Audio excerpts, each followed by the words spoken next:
Hey everybody, how's it going? Putting it on live chat. I'm Yvonne Williams, Black Truth Creations, and today I'm not entirely certain what we're doing. I've been experimenting, and I'm terrible at it, and it's wonderful. And I kind of wanted to share that with you guys. I've got my laptop over here, so that's what I'm looking at. Ooh, hey J Max, hey T-Lex Sedgwick. Nice. Um, Cindy, Michelle, Jennifer, Maria, Anita. Hey, everybody. Um, yep, we have a fresh cup of coffee here. So cheers, everybody. Hey, Brooke. And am I looking? Yeah, I'm drinking coffee everywhere. So I've been watching some YouTube tutorials. Like, I actually made some time to actually sit down and try to expand my horizons a little bit instead of just working all of the time. Daniel says, "Yay, an ad! Yay, funding our channel!" Hey, Laura. Um, and I watched a video by Beaducation, I think, on well, essentially, it was this project where it's like showing how super adorable. It landed on my foot. It's fine. Um, but I wanted to start making, and y'all, I went in probably a little cocky on this one, and I was like, "Oh yeah, that looks super easy. I can do that." It's not super easy. I cannot do that yet. But Cold and Wet don't want to do anything. Been watching YouTube videos myself. I've been in the rabbit hole all morning. Right on. Beaducation has really good videos. And again, the lady made it look way easier than what it actually was. Now, granted, this was my very first time actually doing. Let me get the camera flipped around so that you guys can see a little bit better what was up with that. So, getting in the tripod. There we go. Messing with my tripod settings. Okay. Having my stream crash. Yeah, yeah, yeah. Okay. Getting that flipped around again. Sorry, guys. I am back. Let me scooch this over so I can see you. Comments.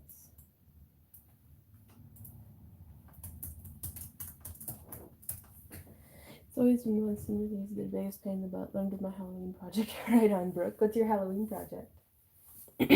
But so I drew out a design though, and I guess I'm gonna take this one apart because I just want to be able to show you guys. And also, I think I need a thicker gauge. This was 24 gauge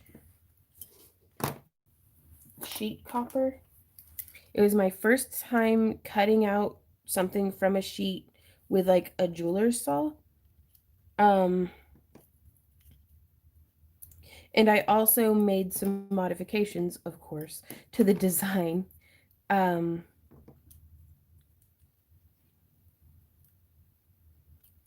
because in the video, for the bail, she had with just like a little like node coming out with like a hole in it that you put a jump ring through for the bail, and I really wanted to try a different bail. So, and I kind of need to reheat this because also I should have. Let me start over. Okay, um, went through, drew out, like traced this on just some paper, and then used this little thingy to try to make the little nodes that would come out. And then drew the bail. The bail ended up being, I'm just going to start over.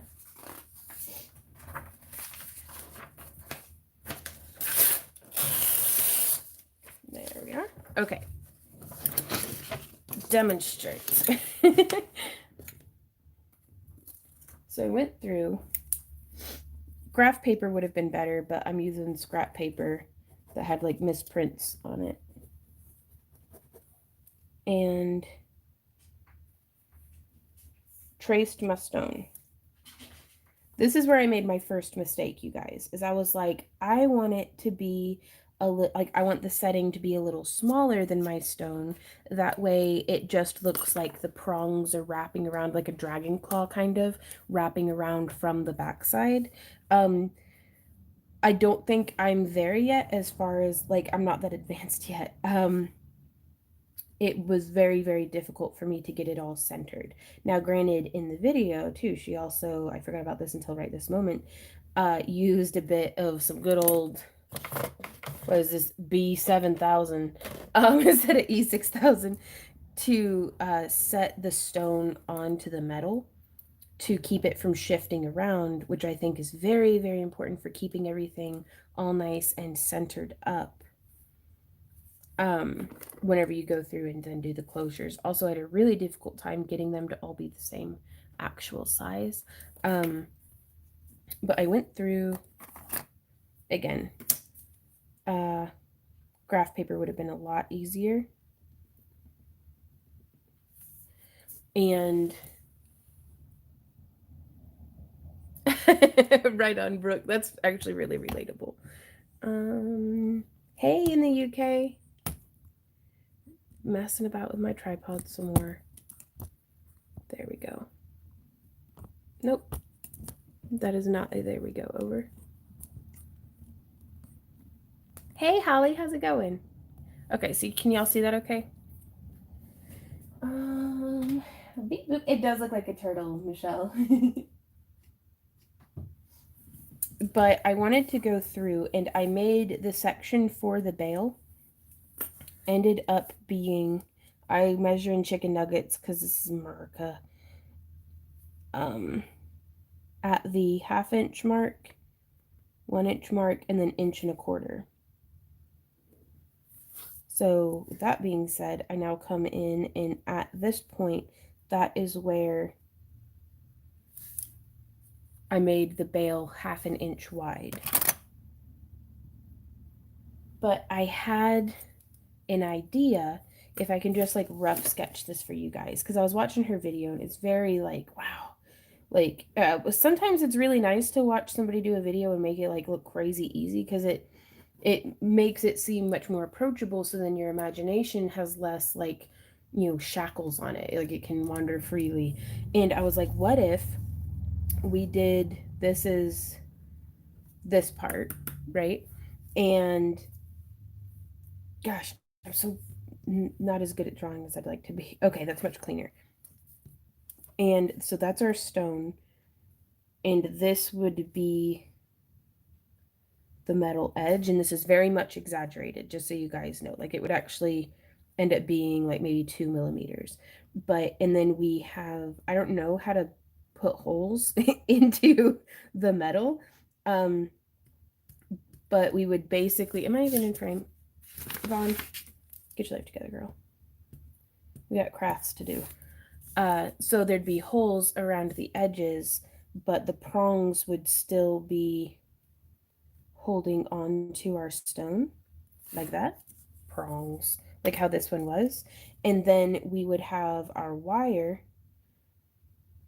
coming around, probably a 2-layer weave, because that just looks nice. And it would be woven and attached to our metal base, coming around like that. And so probably some variation of a bale up at the top. Use a center punch and then drill a hole. Okay, I don't think I have a center punch, but that's really good information.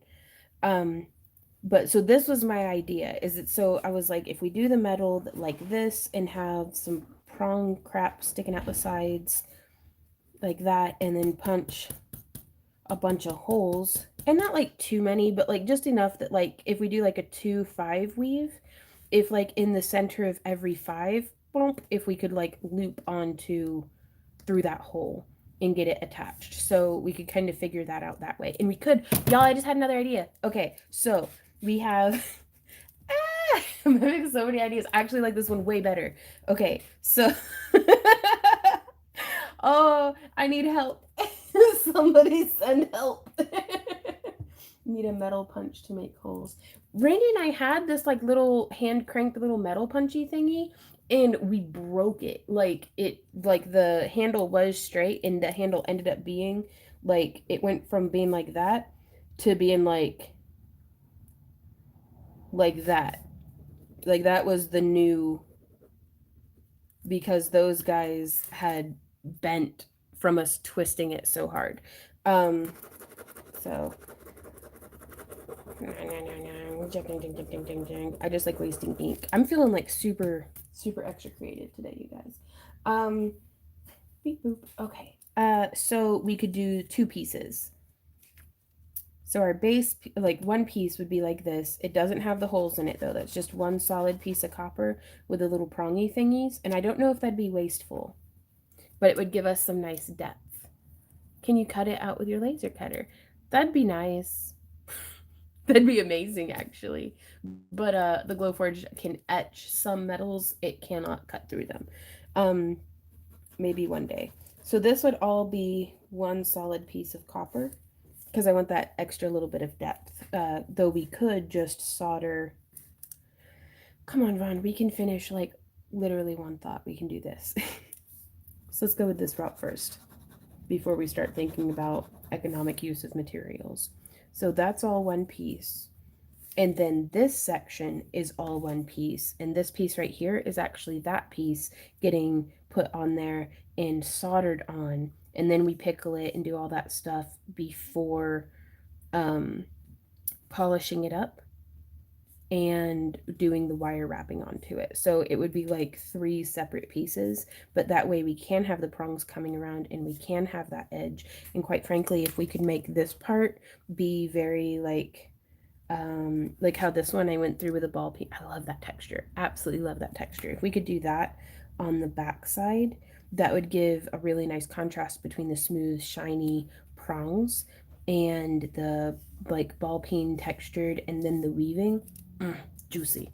So yeah, so I want to do that. And it came out like dirt, like this, like really hard. And in the original tutorial, there was a little turtle head tab coming off of this that you could put like a jump ring through. And so I thought that if we did it like this, where down here is 1/8 of an inch and up here is 1/8 of an inch, and we can probably have that be pointed instead of being rounded. But then I took this thingy and I went like this, like that. Boop. And I know it looks like it's going to make a sharp point, but I just filed that down. But I wanted my curves to be the same. I don't really know how to make the tabs be not horrible. So that's how I did the bail coming off. So right here, if you can kind of see that line, right there and right there were where they were supposed to meet. They didn't, but they were supposed to. And then I was going to like solder it down, but I ended up just having it pinned underneath the stone. And I don't think that that was a good idea because it made setting the stone very complicated. Like instead of just sandwiching it, I should have actually like soldered, but I think I'm going to end up doing that. I don't know though, like, I don't need that huge of a tab for soldering. I can just solder the edge, can't I? Like, I want so badly to take a metalsmithing class, y'all. But yeah, so that's kind of what I was doing. But my first big mistake was trying to make this setting slightly smaller than the tool, or than the cab. Maria says, "What is that drawing tool? I need one." I don't know, you guys. Like, this is actually this, with the exclusion of the sewing bobbins that I'm not really sure why they're in there. This whole little thing was my dad's. And I don't know what most of these tools are. That's my eyeglass prescription. And some sewing bobbins. Like, this was always in the top, like, right-hand drawer of my dad's desk when we were kids. And this is, he had taken one of his erasers and turned it into an army tank. Like, you can kind of see how he drew on the sides. And, that's like the treads of the tank. These used to have little metal things in them, but I long since lost them. Like, I've had this since I was like 13. But I think this is like a compass. That's what it would have been had I not lost things. And then like a little slidey ruler and there was a red one like this. Yeah, there it is.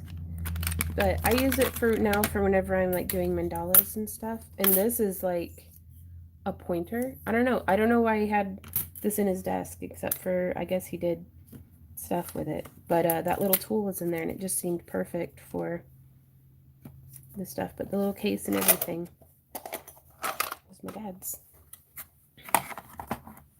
Yeah, it's a stuff box.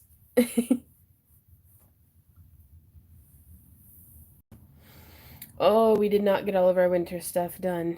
I did sneak out into my backyard wearing nothing but a bathrobe and last night and like at 2 in the morning and rounded up all of my tender potted plants that might get is it a magnet at the end?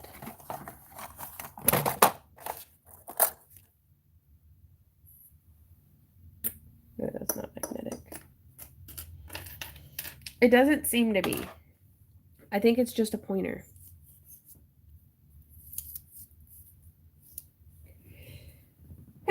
Excuse me. I guess. I don't think that's a treat for the neighbors. And, you know, that's an exaggeration. I was actually wearing 2 bathrobes because it was pretty cold.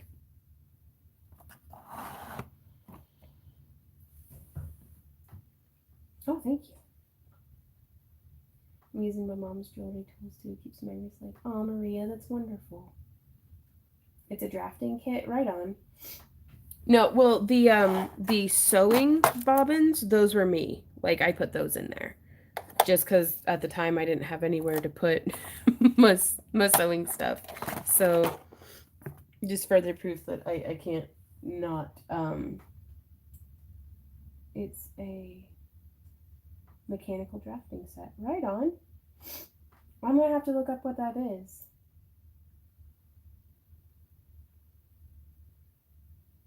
It's something like that, the magnet to fetch falling parts and engines. Right on.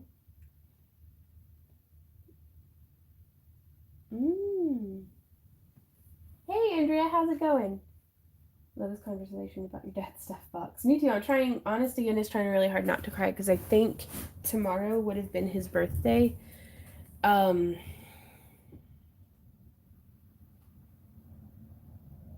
Cheers, Dad.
I don't even know what the point of putting makeup on is.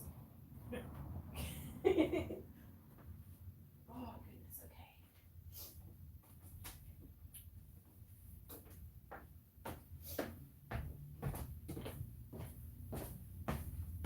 Alrighty.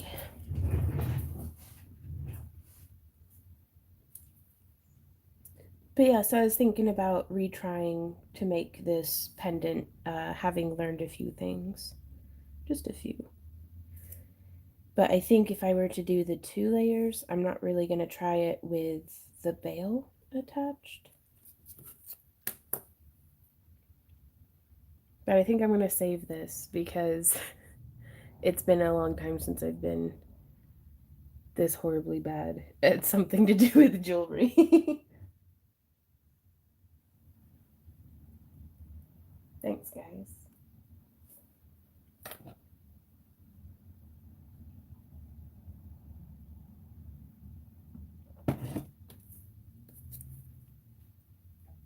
I'm not saying that to be snotty, that it's like, oh, it's been so long since I've been bad at jewelry. No, but it's like typically here lately I've been able to like tackle stuff and it comes out like semi decent. But metal smithing has been really, really humbling because you have to be like very accurate with it. which is not a strong suit of mine. And not only do you have to be accurate, but you have to be like patient. Like it is a fresh practice of patience to try to hand saw something out of a sheet of copper.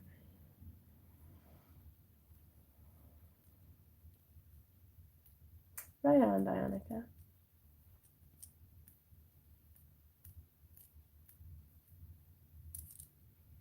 But I guess I'm gonna have to rewatch the video. I think it would help too, because I had like drawn this out and then cut it out and taped it onto the metal. So I started getting some like shifting and stuff. I think what I might do next time is try to draw directly onto the copper. And then after I had done that, and it was like basically at this stage, I hammered it a whole bunch. And I really should have gone through and torch annealed it because it became very hard to bend. Like it's very, very stiff right now, which for 20 gauge, 24 gauge sheet is very impressive to me. Right on, Manzilla. I cut it, Michelle, initially with, let me show you.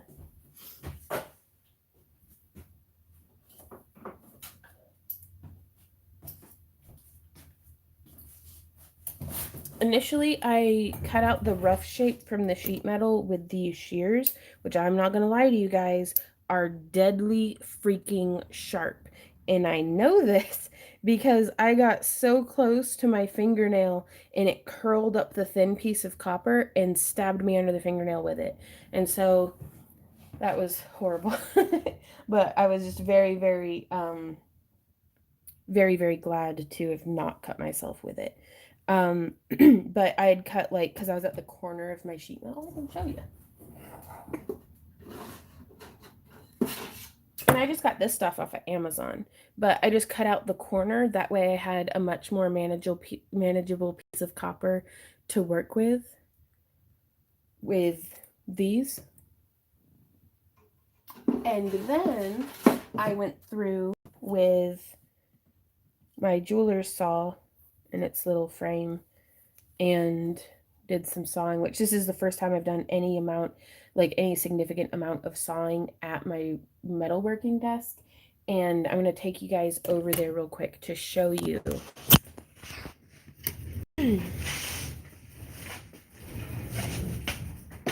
So this is my metalworking desk, that's my ceiling. This is my metalworking desk that I absolutely love. Randy got it for me. I don't think it was last year. It was the year before last year, wasn't it, babe?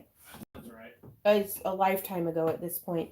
But my bench pin, this is down too low, but I like it because it has that little groove cut into it. I think I'm gonna have to start just using this one. I might have Randy make me another out of just some wood that we can put in there that has this shape going on there, because this one's down low enough that whenever I'm going to be squatting weird, but whenever I'm have my catch tray here and I come down, my wrist kept hitting this, like, because I guess I sit with it like that, so it kept hitting, whereas if it were up just a bit, it'd be more at shoulder height, so it'd be a lot more comfortable, and I wouldn't be hitting my darn tray all the time.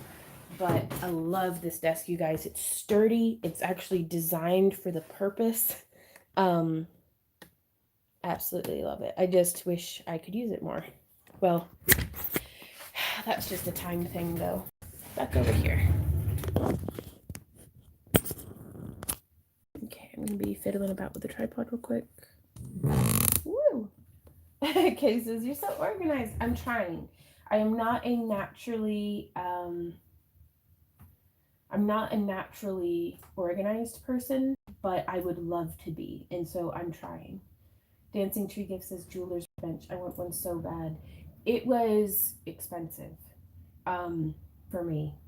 Like, I've never spent that much on a piece of furniture before. But I treat it like a tool. It was a business write-off, you know. But it was way better than this like $40 drafting board that we got at like Michael's or something. Hey, Mary Hart, how's it going? How's the married life? I was piddling around drawing some designs. I really fudged up making a pendant and wanted to share with you guys what I learned from that. Hey, Trisha. Um, oh, that wasn't a tube propel. That was my tripod. Let me see. It is also pretty common for jewelers to carve portions out of the bench blocks. Something means better than the solid blocks. Yeah, I didn't want to rush ahead because I knew that I'd be learning things as I went. So I am learning things as I went now. Propulse is solid, but anything is so expensive. It is, but you need that sturdiness to be able to like hammer on and stuff.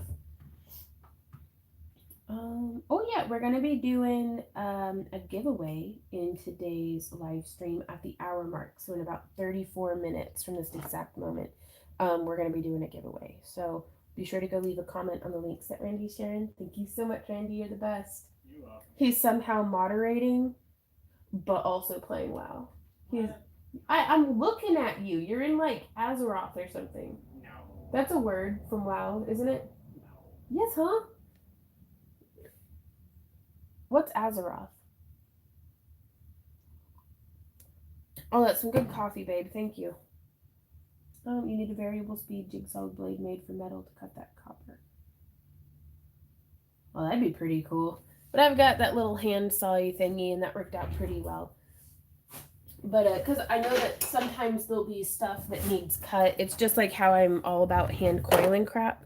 I know that sometimes I'll need to hand coil, so I want to be proficient and used to hand coiling. That way, because it's much easier to use a drill, but if I'm used to doing it the hard way, then so I'd like to get good at doing, like proficient at doing it with the handsaw before we start getting any other machinery and stuff.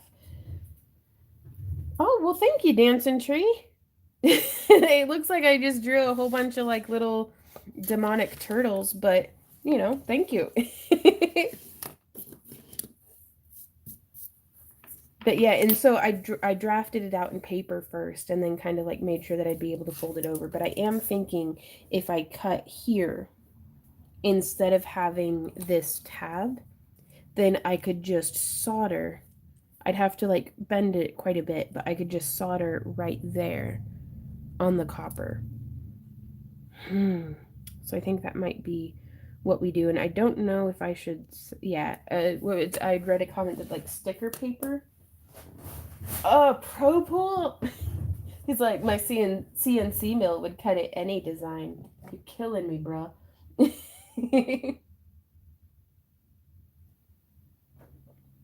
Killing me. Yes. 100% looks like a turtle, Drew. Okay. Ooh, y'all want to see some stuff? Y'all want to say some shit? Let me tidy up this mess for a sec. Everything's just falling to pieces over here. Hey, Daniel. I have no idea what we're working on today. I need to make more bead links because I'm torn between I really want to make things interesting for you guys, but I also have some like super mundane, tedious crap that I need to do. So balancing out. Let me get this thing out of the way. Yeah, I need to, this is a mess. I gotta tidy this up first. Oh, also, it's cold enough that we now have the heater going. So sorry about the roaring heater noise that's about to begin. Do I not have an empty drawer for this? I guess not. I'll do it in this drawer. Will you fit in this drawer? No. Okay. So are you going to share that cool tip you found out today, or are you going to do a video on it? What tip? With the molds? What mold? Oh, yeah, I can talk about that. Okay, so real quick, Randy and I figured a thing out this morning. I didn't do anything. Well, you were very supportive, and I love you for that. So, I hate being complaining, but sometimes some of this crap with running a business is a lot more work than I feel like doing. And one of those things is cleaning the boron nitride mold release agent out of like 17 of these stupid molds. We don't have that many molds, do we? They're not all like this one. We have 8 molds, I think, that are multi-cell like this one, which these are the hardest ones to clean out because you've got to get all these little spaces. Oof. And typically we were just taking a paintbrush, like a big, and like cleaning it, like, okay, it looks indecent, but we would take a paintbrush and we would be like trying to, with the tips, it's a ton of work and it's unpleasant. So we found out, did I leave all, Randy, I left all my stuff on the front porch, by the way. Nice. Yep. A nylon bristle brush for in my Dremel. That is what, which seems obvious saying it out loud now, but I tried to use an electric toothbrush. That didn't work at all, did nothing. I tried to use just a hand scrub brush. That didn't really work.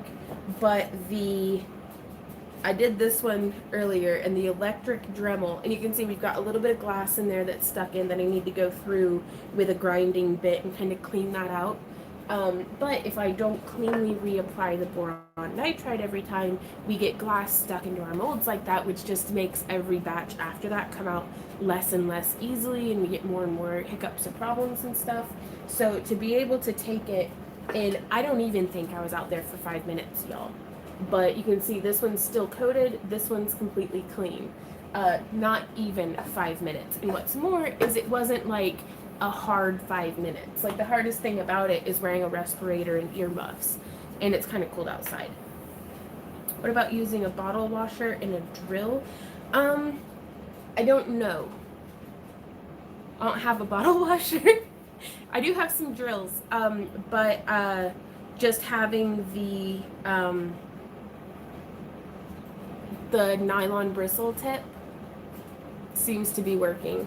And we've got an extra little, like, kind of off-brand Dremel that doesn't really have variable speed modes. Like, we got it at Harbor Freight, I think, and that'll be perfect for this because we only need 1 speed. We just need to get in there and like kind of clean it out, and we do it with like a fan blowing, that way it blows off the stuff to like kind of clean out the mold. It sounds like a date night and mixed drinks for mold cleaning time. No, I can't. I have to be careful around the molds because I actually dropped a stack of them, and like broke 2 or 3. So I need to not do that. And I was completely sober, so I definitely don't need to be drinking around our molds.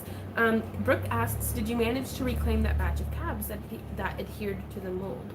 We got the cabs melted out, but they were not salvageable.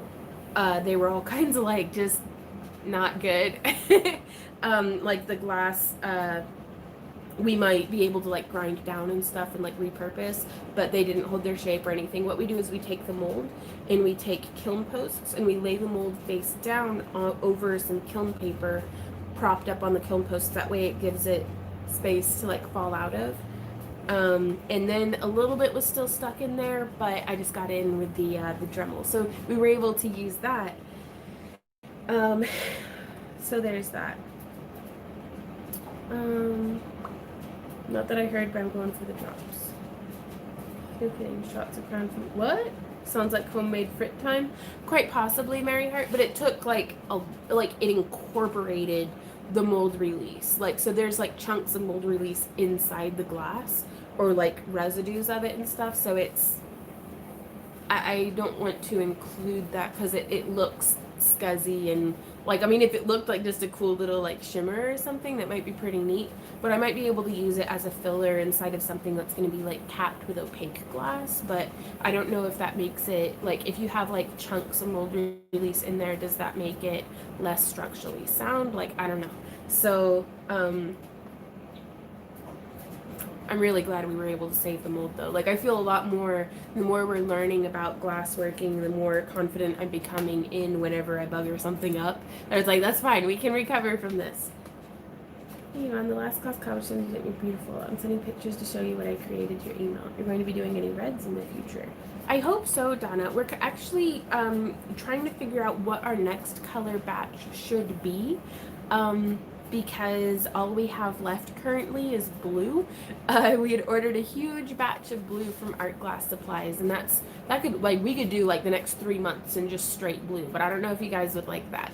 So I'm trying to figure out what color we should do next. So because we've done some like fiery reds and oranges and yellows, and we've done greens. We've done a little bit of purple, and we've done a lot of blue. But I'm thinking if we could try to do like some pinky reds, like the more like less red and yellow blend side and more of the red and blue blend side would be great because that would help us kind of utilize some of the blue that we have. Um, so hopefully that'll work. Yeah, we have a lot of blue. But it was so much more affordable at Art Glass Supplies than what it was at Delphi. And they had like such a broad range of colors and stuff too. And I was like, oh, thank goodness. That heater is so stinking loud. One day, that's the dream, is to have a house with like central heating and cooling so it's not yelling at me every time it's turned on. But yeah, so was that good for sharing the tip, Randy? Cool. Coming back around, I want to show y'all what we've been doing on the torch this week. Ooh, coffee.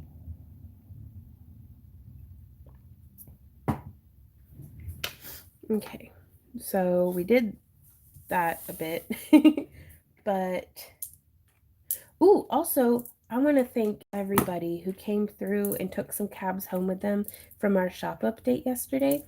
We still have just a few left if y'all are interested in that. And we actually have some Lampwork glass bead sets up available for sale on the website. I think we have 2 left if y'all are into that.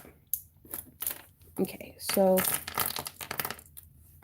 these are some of the beads that we have left over. I kind of picked out of them to add to the bead sets, but this is what I ended up doing with brown and amber colors. That would be really, really cool. Oh, yeah, it would, Brooke. Yes, treasures, Andrea. Let's see if I can't fiddle about this tripod.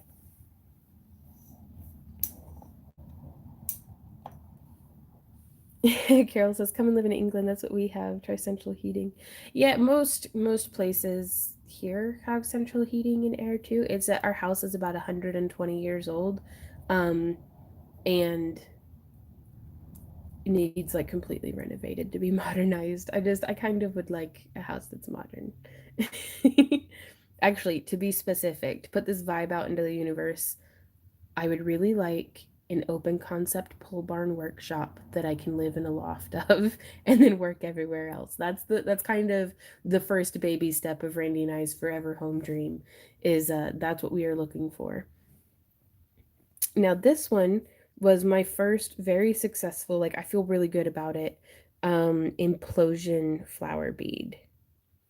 And this is what I ended up doing with it was just putting a bead cap and a little like a 3 or 4 millimeter, yeah, it's a 4 millimeter, and then a purple fluorite bead that was actually salvaged from the very first pair of earrings I ever made for myself. And then I lost one of them. But yeah, that's kind of what we were going for, or what I was going for, was trying to make it look like a flower. But then I was like, this is such a huge bead. How do I um make this into jewelry? And you can see it's a little lopsided and weird. That's fine. But then this is the second flower implosion bead that I had made in the same color scheme. And man, pull and stringer makes a big difference in that flower petal size. And I shot a tutorial because I got footage of me making this one, but I didn't bother talking during it because I was just like, I'll just throw it in as a time lapse for my monster vlog. And then I looked at it and I was like, this is actually a good angle, and like maybe I could use this for like a video. So I might do an ASMR video for this one. And then for this one though, I jibber jabbered the whole time. So it's going to be a real time, fully narrated tutorial, but it took me, I kid you not, an hour to make this. Um, Oof. So I have no idea how much to charge for my beads. I don't know anything like that. Hey, Randy, when did Callie get outside? This morning? Okay. You let her out, though? Yeah. I'm gonna go see if she'll come inside. I'll be right back, y'all. There's a lot of traffic out there. Okay. Hi, Cal. Come here, pretty girl. No, no, no.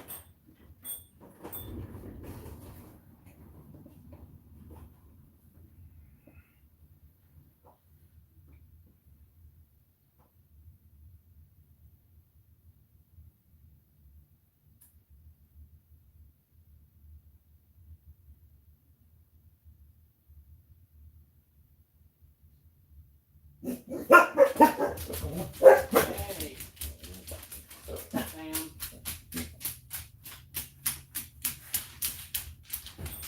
Was there somebody in the yard? Was it me? He's very upset. Okay, we have retrieved the cat. Sorry, I just whenever I see her walking on the sidewalk right next to that busy road, I get so nervous. I wish she'd just be like a chubby inside cat like Ember. Um, but she's rambunctious and like she'd claw through the wall to get outside. Like I've actually caught her trying to escape through the ventilation hole for my Lampwork glass. So we haven't posted the tutorial yet. Like I just recorded it like the day before yesterday. But keep an eye out for it. And also, I'm going to take this as an opportunity to shamelessly self promote our newsletter that you can go to our website and sign up for. And that way, you can get notifications emailed directly to you. Uh, ooh, ocean blue with dichro flashes. That'd be really cool. But that way, you can get notifications of new tutorials and live streams and stuff emailed directly to you, like when it's happening. But yes, oops. So we'll be having both of those coming out. Both the ASMR one with new background music and this guy. But you can see the difference between these were the petals that I made with stringer, and those were the petals, the great big ones, that I made with just the rod. But I really, there's I think a studio up in Kansas City. I know I want to go take metal smithing classes from Merit Made Workshop up in Kansas City. Um, I follow her online and was fixing to like sign up for some classes, and then the Rona happened and I was like, I guess I'll just stay home. And then she's moved studios, so I'm like, man, I really want to go take some classes. But there's also, I think, um a near Kansas City, might be on the Kansas side, um like a studio that does Lampwork glass, and I'd love to go and take some classes just to learn. But these were just a little couple little spacer beads I was experimenting with. Really love that green. This was my first time using milliflori, and I think I burnt them. Millie and her flories. Oh, Millie and her flories, Randy says. This was my first time trying to make a lentil bead, and it cracked. I smushed it too thin, I think. Cracked down that side. And I tried to put milliflori in it, and I don't think that worked out too well. So there's that. Now, this was also my very first long boy, my tube bead, which we had gotten some requests for making tube beads, and I was like, okay. Because on this torch, I think I keep having it on like as low as it'll possibly go. I need to get more comfortable with using more heat because I think my bead production will go faster when I have more heat going. This is one that Randy really liked. I think he loves the swirly beads like this. Are these ones your favorite, baby? I don't know about favorite, but they're very nice. Right on. I've just noticed that every time I make a batch of beads, you always pinpoint these swirly ones and are like, wow, I really like that one. But they are very pretty. The flower beads I do think will be going up for the auction. I'm going to be trying to make some stuff. This was my second attempt at a tube bead and my first attempt at laying down some stringer, which is quite fun. I really like how these beads come out. I've been playing around with the dots more, trying to get that like kind of pointy effect. Thanks, Dreams. Thank you, Dreams. This guy, I was trying to make a core for one of these, and the bead release broke, so I just stopped and just stuck them into the kiln. Um, but this one, oops, is the same concept as this guy over here, but I tried to do, come on, camera. I tried to do the shaping and layering like how I did on the flower implosion beads. And I kind of like it. It's just a pretty bead. And it looks like a black core, but it's actually just a really, really dark purple. And it came out like both of those. I really like that. Because I am almost entirely out of black rods. So, but I wanted that kind of contrast. I just think it looks really sharp. Then these guys I thought looked like little like turtle shells. Oops. But I just love how they come out. And this one was the same as this guy, but then I encased it. And I don't know how much I like that. I don't feel like I'm very good at encasing. Like, stuff gets weird when I encase. And this guy I was trying with some layers. I don't know, I figured I'd try to make something with them. I really love how this one came out. Which I don't remember. Did I encase you? What are you? I think I did. I might have. I don't know. And then I really liked the colors on this one too. Just kind of some messy, lumpy, organic spots. Ooh, butterfly wings. I like that. But yeah, so that's some of what we've been up to, and we've got all of the really like beads that I really liked how they looked and that were a little bit more impressive maybe are up on the website for sale in 2 sets over there. So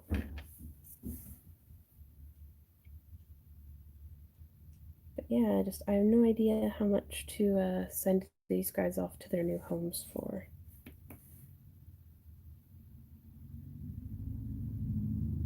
And I'm thinking I saw a thing online, a way of stringing these up. I've got some chain here. I want to try it out. Okay, and this feels like a 20 gauge wire. So we're at 12 inches.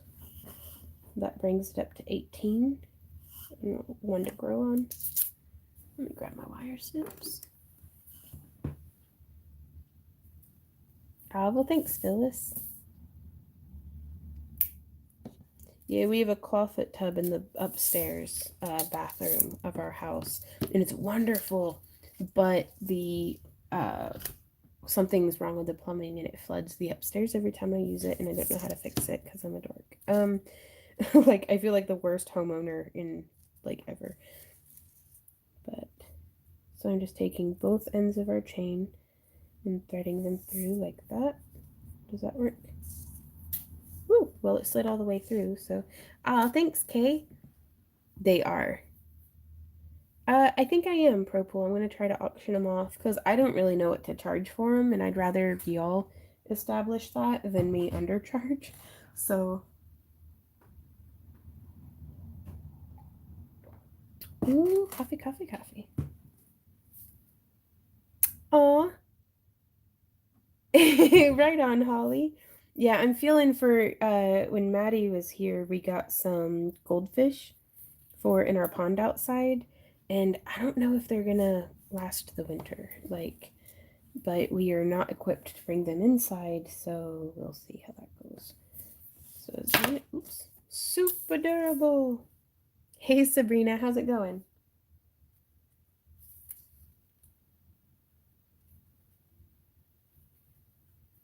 Thanks, Anita. I'm having a lot of fun.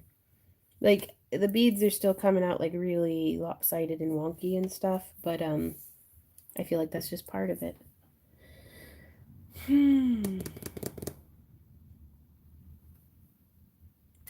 So I kind of want to experiment with, I've run the chain through just one bead, but I also worry since this isn't a welded chain that this might not be the best way of doing this. I just want to experiment and see how it looks. Ah, that's silly. Okay. I have to give my better half some stuff. She's working hard. Right on. Yeah, we are here for you and your gift giving needs. Come back, B. That is something that's like, I don't know if it's nice or horrible about this house, is that everything slants to like the middle. So I always know where my beads are going to roll whenever I drop them. You know, that is pretty cute, just strung up on a chain like that.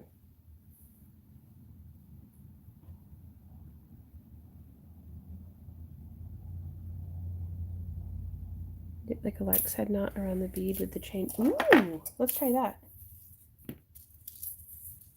Well, because with this one in particular, I really wanted to have it hanging in a way that shows off all the petals, which I didn't know if being...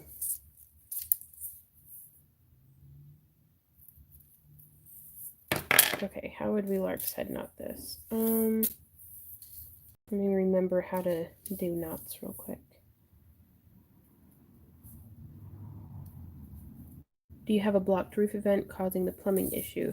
No, I think I don't know plumbing terms, but like if it's like a gasket or something, or like the little rubber O-rings between plumbing, like stuff's just leaking out of the pipes. That whenever I try to drain it, it all just like goes all over the floor. So I think it's the bad seal. It's a bad seal, yeah. Oh, that is really nice. That is really nice. Interesting concepts.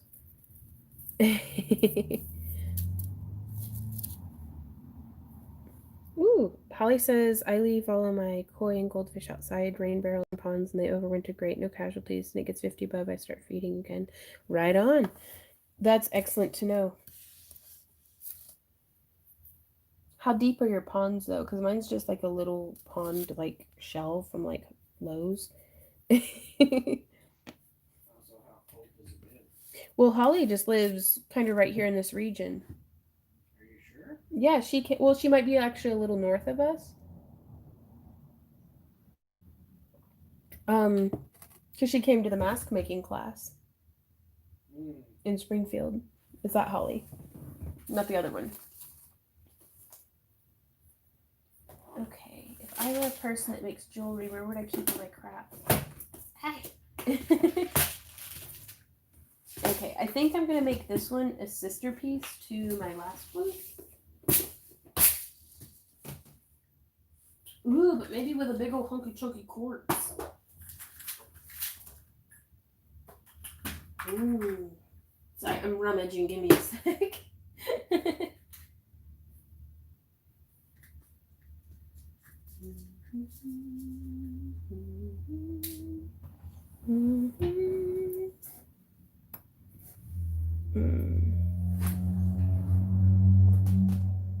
Let me see.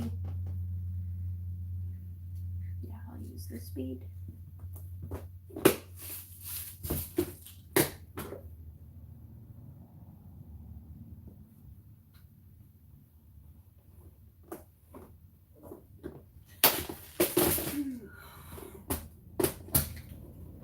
Ooh, I like this one. Okay. You want to overwinter in Hawaii? Maybe. Why? Yeah, 77 degrees there. Nice. Then possibly. I don't know. All my crap's here. I don't feel like moving just yet.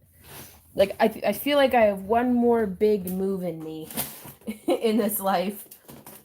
And I want that to be to our forever home. And then I want to just put down some solid roots and stay there.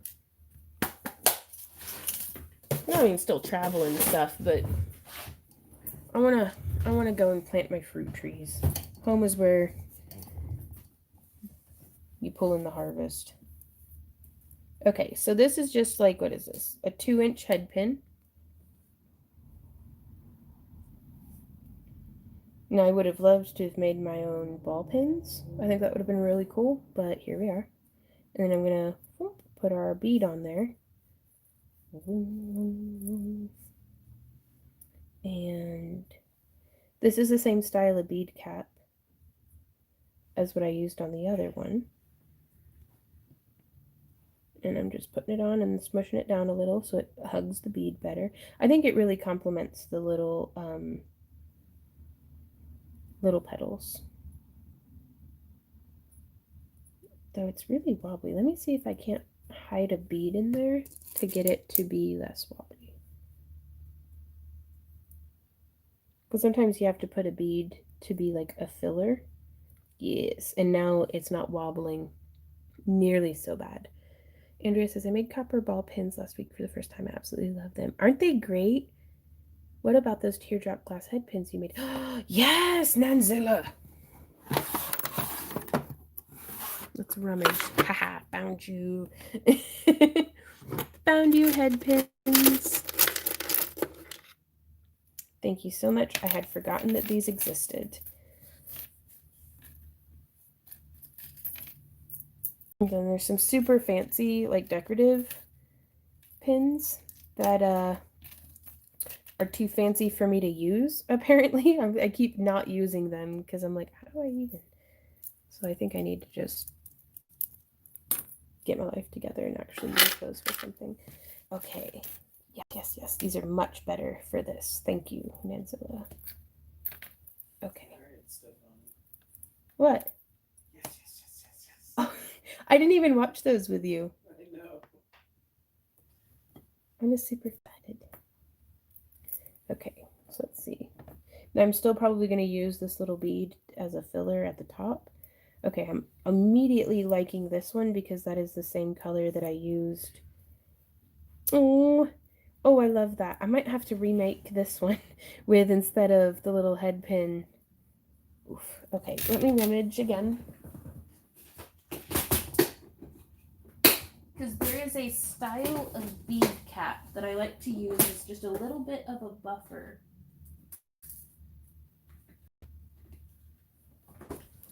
It's one of these, and this is bead cap, gold plate, silver plate, copper plate. Like it was a blend. 4 by 2 millimeter. That's the item number. This is from Fire Mountain Gems.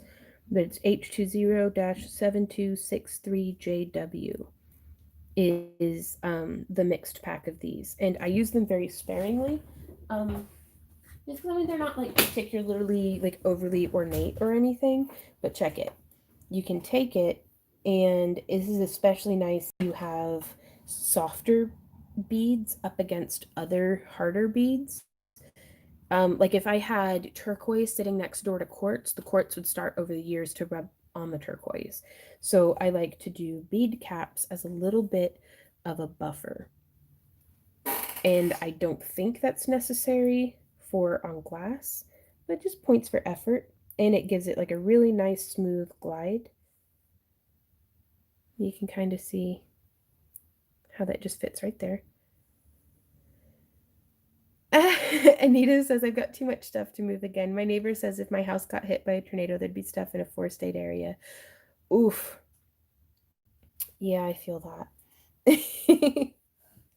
So I'm still going to, and I use marine grade stainless steel to make these head pins. It holds up to a really high temperature. There we go. I like that so much better. And I don't know if I want to do. I hear you, pretty kitty. I don't know if I want to do that one. I don't know if I want to do that one, which is a very high quality clear quartz bead, or if I want to do, yeah, I'm doing that one, the little amethyst. And I don't know if I want this little bell cap on top of the amethyst. That looks kind of like looks like me if I were wearing a big necklace and a hat that matched. Now, actually, let me see how I like this without this bead cap in the way. What if we just did this guy sitting directly? What if we did a big, cute, dumb, and thick rondel? Let me rummage.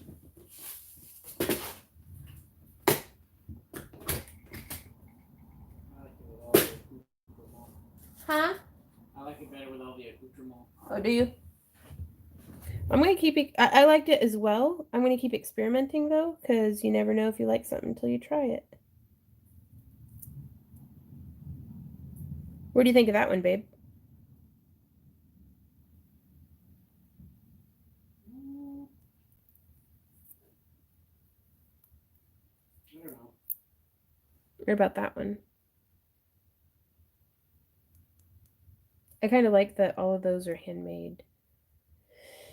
Then what if we topped it still with?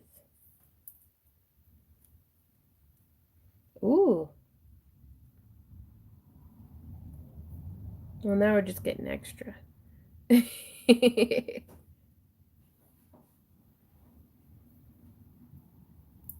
Now that's something that I keep running into though with my Lampwork glass beads is that's a 1/6 or 1/8 of an inch. I don't know. What is that? I don't know, 3/32. My mandrel size is way heckins bigger than this head pin. So there's a lot of like wobble. You buy your jump rings, but could you tell me again? I need copper jump rings. Just cut. Right on. Pam, I really like the Ring Lord. They for I go with Chainmail Joe when I want aluminum, and for everything else I go with the Ring Lord. They have very consistent quality, and they have a really broad selection of both saw cut and machine cut in a lot of different base metals. So stainless steel, um, copper, brass, bronze, even, um, and some precious metals, some plated enameled stuff. Like they've got just about everything.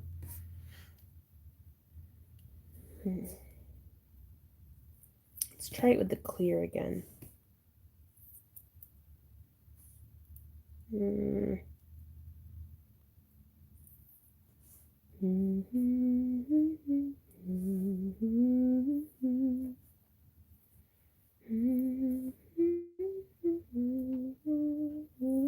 Saying it's giveaway time.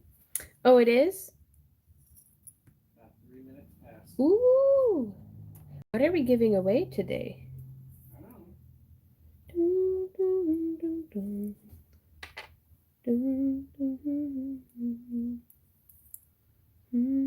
I kind of like this one.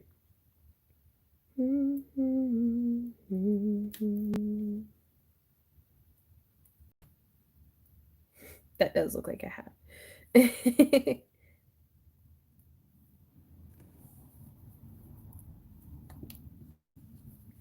Excuse me.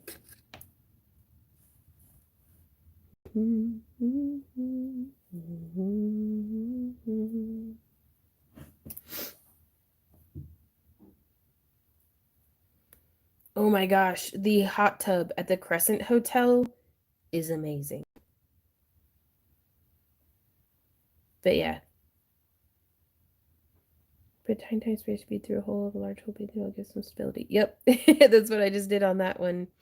Was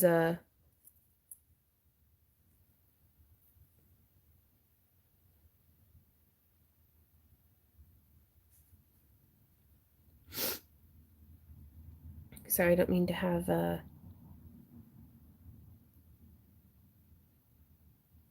sniffles in y'all's ear. But yeah, I like this one. I really do like incorporating gemstones with Lampwork glass. Collabing with nature is my absolute favorite. Let me finish up this project, babe. Okay. Okay, now the thing is though, with this marine grade steel, let me try wrapping with it again because it is pretty tough. Oh, thanks, Tara. Okay, where's my... There you are.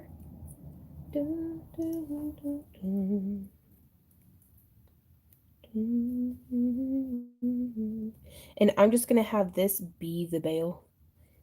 Be the bale, Luke. So I like doing 2 wraps. Hopefully I have enough wire here for that. So this isn't too bad for shaping. Do I want to go? Which way do I want to go around? Okay, so still holding with my mandrel pliers. Let me grab my bent nose and we can grab and twist. Yeah, this is where it doesn't really want to cooperate. Like, it's difficult. Oh, I shouldn't have twisted it there. Oh, this is rough. Okay. And it's not like it's attached to the glass of the headband or anything, so if I mess up, it's bad.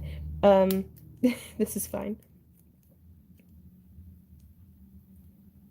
So I'm just holding with my fingers and then kind of encouraging around. There we go. It gets a little, it's difficult to get it to want to be snug to itself, in my experience.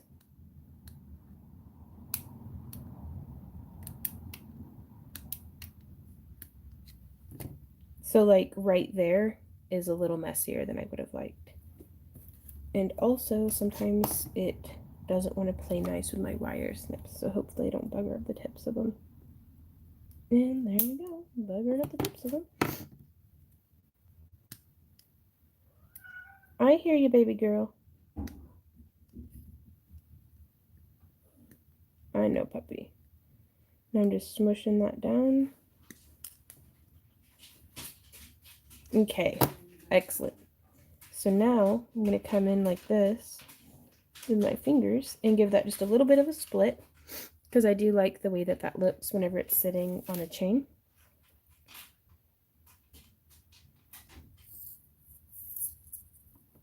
Like, I think it just bounces a little nicer.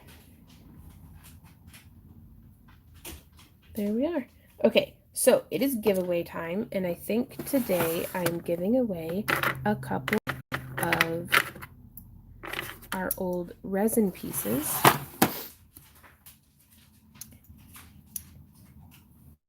So if you would like a chance to win these 3 resin pieces, go leave a comment on last week's live stream.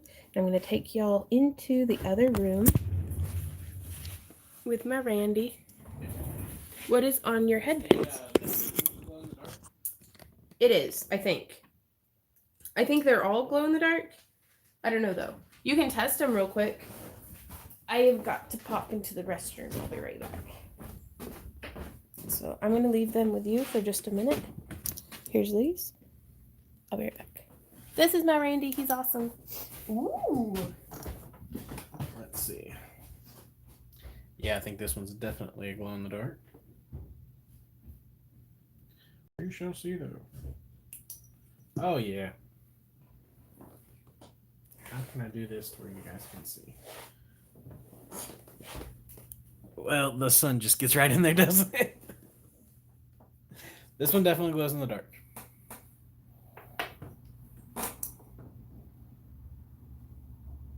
We'll see about the blue one.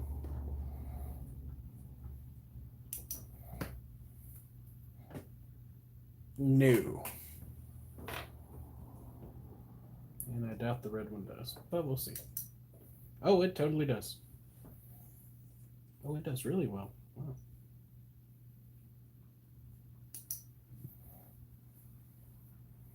It glows yellow. So 2 glow ones. All right. I don't have any bags over here. Oh well, that'll be fine. So yeah, now's the last chance. Head over there. All you got to do is, this is the video. You don't want to comment over here because this is what the live stream chat was. You want to scroll down and put your comments here like normal. When we started, we had 47 people, 47 individuals commenting. Now we're up to 85. So should be good luck to everybody.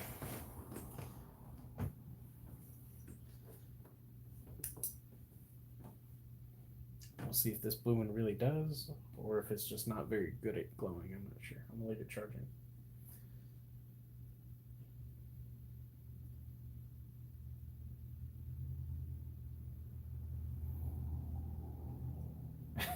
The guys I know named Randy are so cool. All right.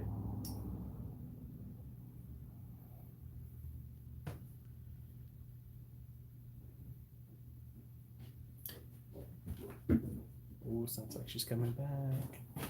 She's back, everybody. And I'm not tall enough to reach it. Oh, that's bad. Can you help? Wait, after the stream? Yeah. You always hassle me that I never replace the roll, and it's like, I can't reach it. Uh-huh. What do you want from me? Also, I need to take a moment to do our shameless self-promotion. Okay. Okay. These two do. I don't know about this guy. Okay. Yeah, that's some glow. He glowing. It glows does. purple. It just really takes a while to charge up. So set this one out in the sun or something.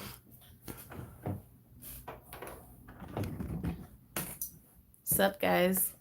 I wanted to take this opportunity to thank our sponsors, which is y'all. Thank you guys so much for watching our videos. Y'all have no idea how much that means to us. Like, y'all make what we do possible. And also everybody who's a supporter over on Patreon and our Craft Along Club, all y'all make our world go round. What up, babe? I'm trying to like What are you doing? show off the glow. Oh, yeah, that is not working. Okay. But if you guys enjoy our work and would like to support the creation of more weekly tutorials in our daily vlogs over on the Monster vlog and different things that we do here at Back to Earth Creations, please consider joining our Craft Along Club for as little as $1 a month or $12 a year. You keep our lights turned on, you keep beads in stock, like all the stuff. Yeah, Callie in the house. But we also have all of our information's at our website, backtoearthcreations.com. That's our website, right? Yeah. Okay. And down in the video description too. Sign up for our newsletters. We do a weekly featured artisan newsletter now. And also, what's the other stuff? I really need to write this down and like get it scripted, but I'm not good at scripting, y'all. Yeah, we have our $5 digital download tier, and what else do we do? Monthly craft kits. We do our monthly craft along kits and different things, and our cab boxes. So yeah, just go check it out. Check it out on the website, guys, if you're into that. If not, just please. Auctions. Yeah, monthly auctions. We have a calendar on our website where you can see what we're doing and when we're doing it. We do weekly updates. Yeah, weekly pendants. shop update. Do it. With unique pendants. Cabs. Beads. Whatever. It's different. They could use it for a bracelet. You don't know.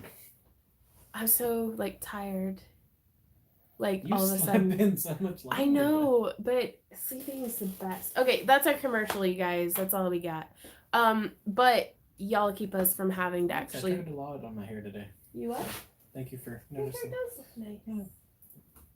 They were talking about my hair. Oh, probably. Okay, y'all ready for this giveaway? Pamela says, "Why did you cut your beautiful hair?" Because my hairline. Rude. Because what? That's because it was being. Because it was being rude. As long as my hair was and as pretty as I liked it when it was down, I always wore it in this like stinking bun that was giving me a headache, and I looked like the villain from Matilda. You only say that because we saw that movie recently. And I looked exactly like that. And it was just, I was going to be going on a 4-day backpacking trip, and I wasn't really feeling my dreads anymore. And I was like, do I get another perm or do I get a pixie cut? That looks pretty cool.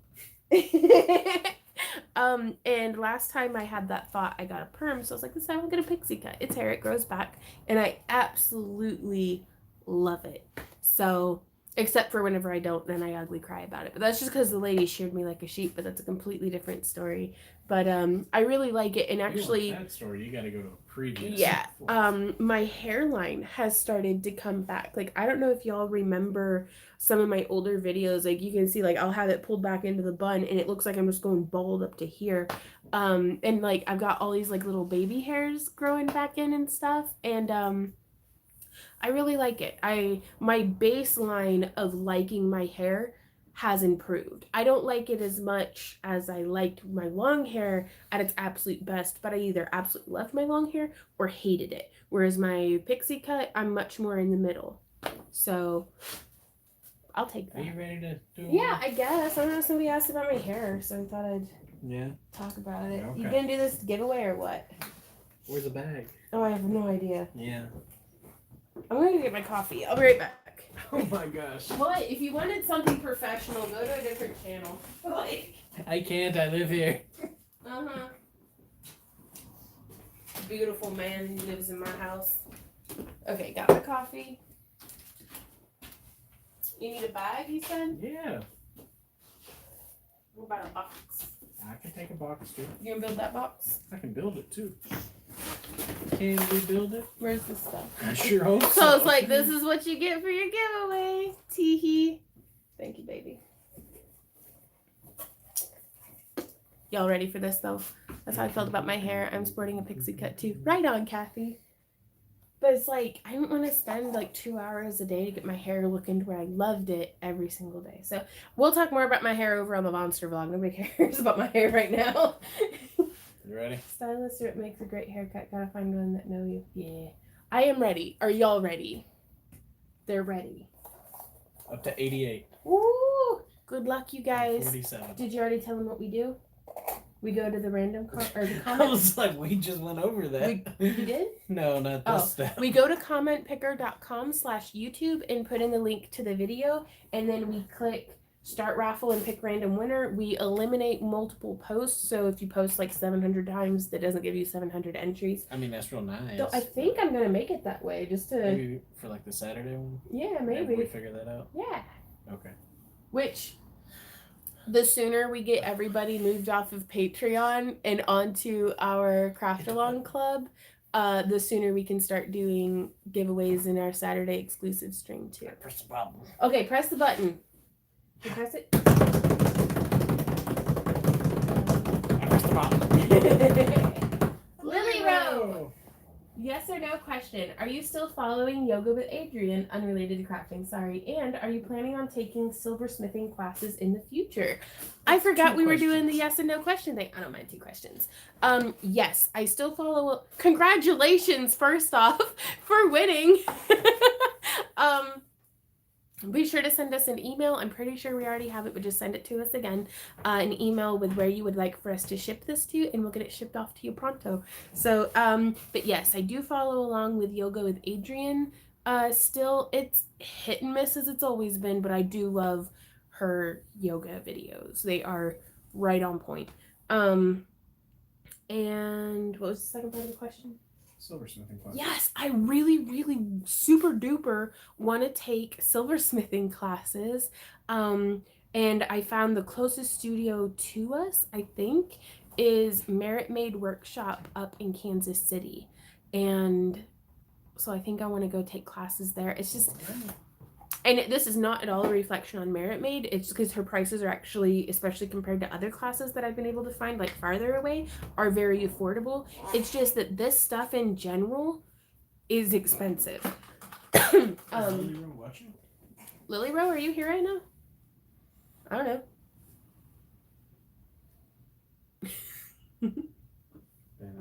You're in top chat, baby. I'm in top chat. Oh no! I'm in live chat. Me too now. You ready for this? Uh-huh. Oh. Oh!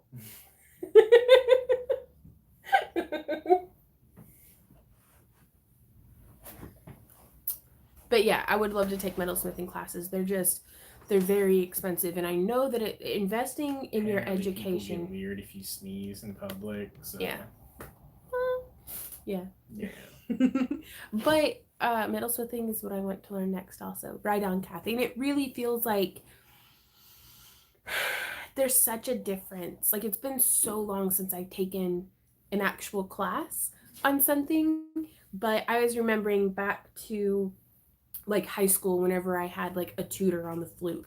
Like cuz we had like in band they were like, "Yeah, y'all getting tutored." So it was like if you wanted to make it into like honors band, you basically had to take private lessons. My friend teaches yoga on Zoom. Right on. And that's I really liked having and I still I can't remember her name. I think it was Rachel.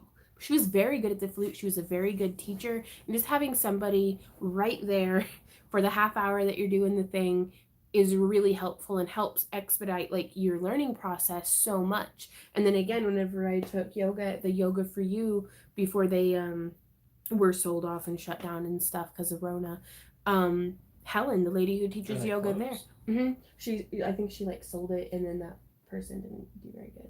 Oh. Mostly because of the Rona. It's really hard to run a small business in person nowadays. How about Argentinium? Much easier, and I'm addicted.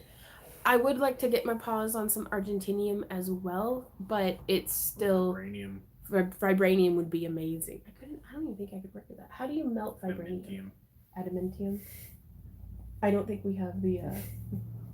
I know that those are made of thick metals, but we don't have the facilities for refining and manufacturing. Undestroyable. Undestroyable. Oh.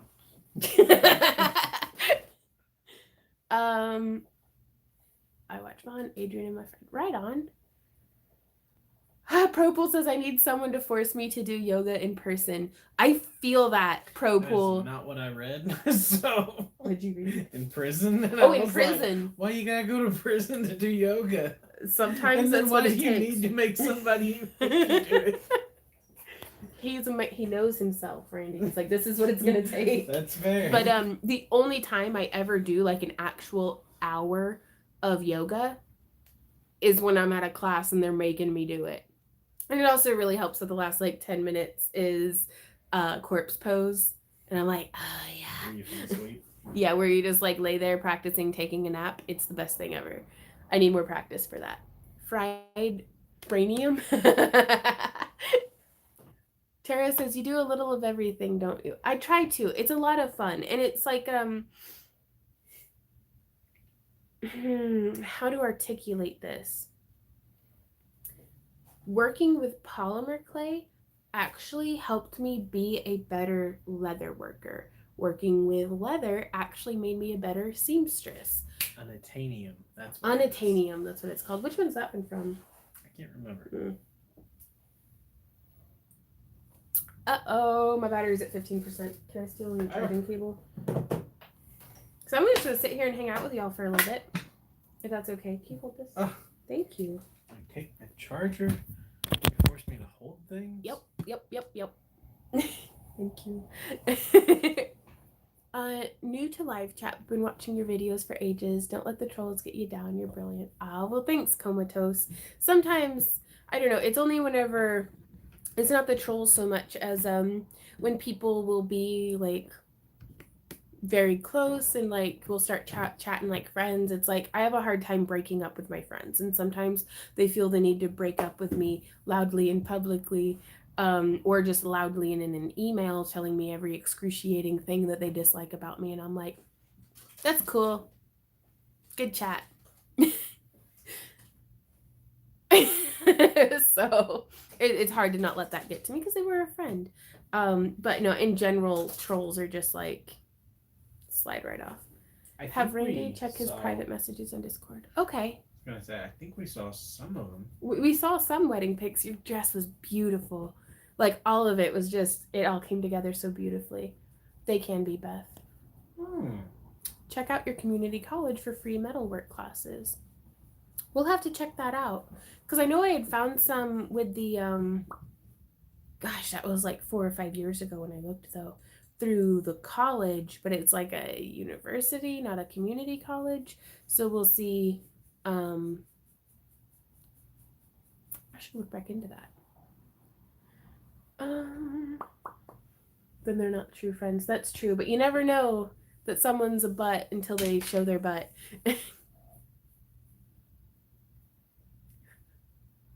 um, I did in Susanville, California. Right on, right on.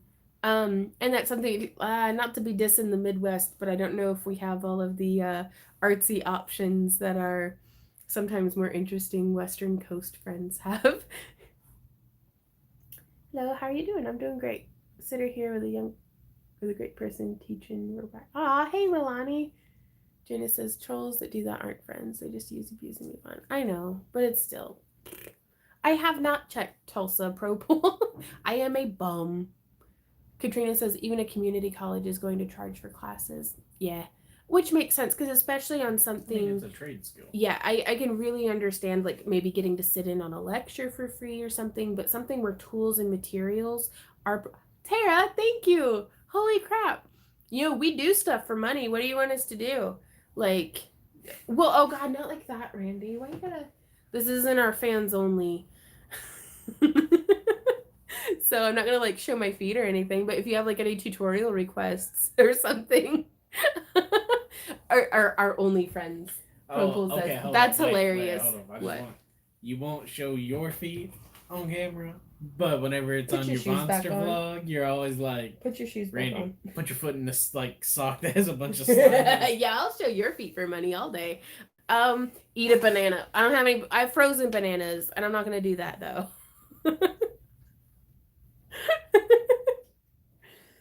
My only friends.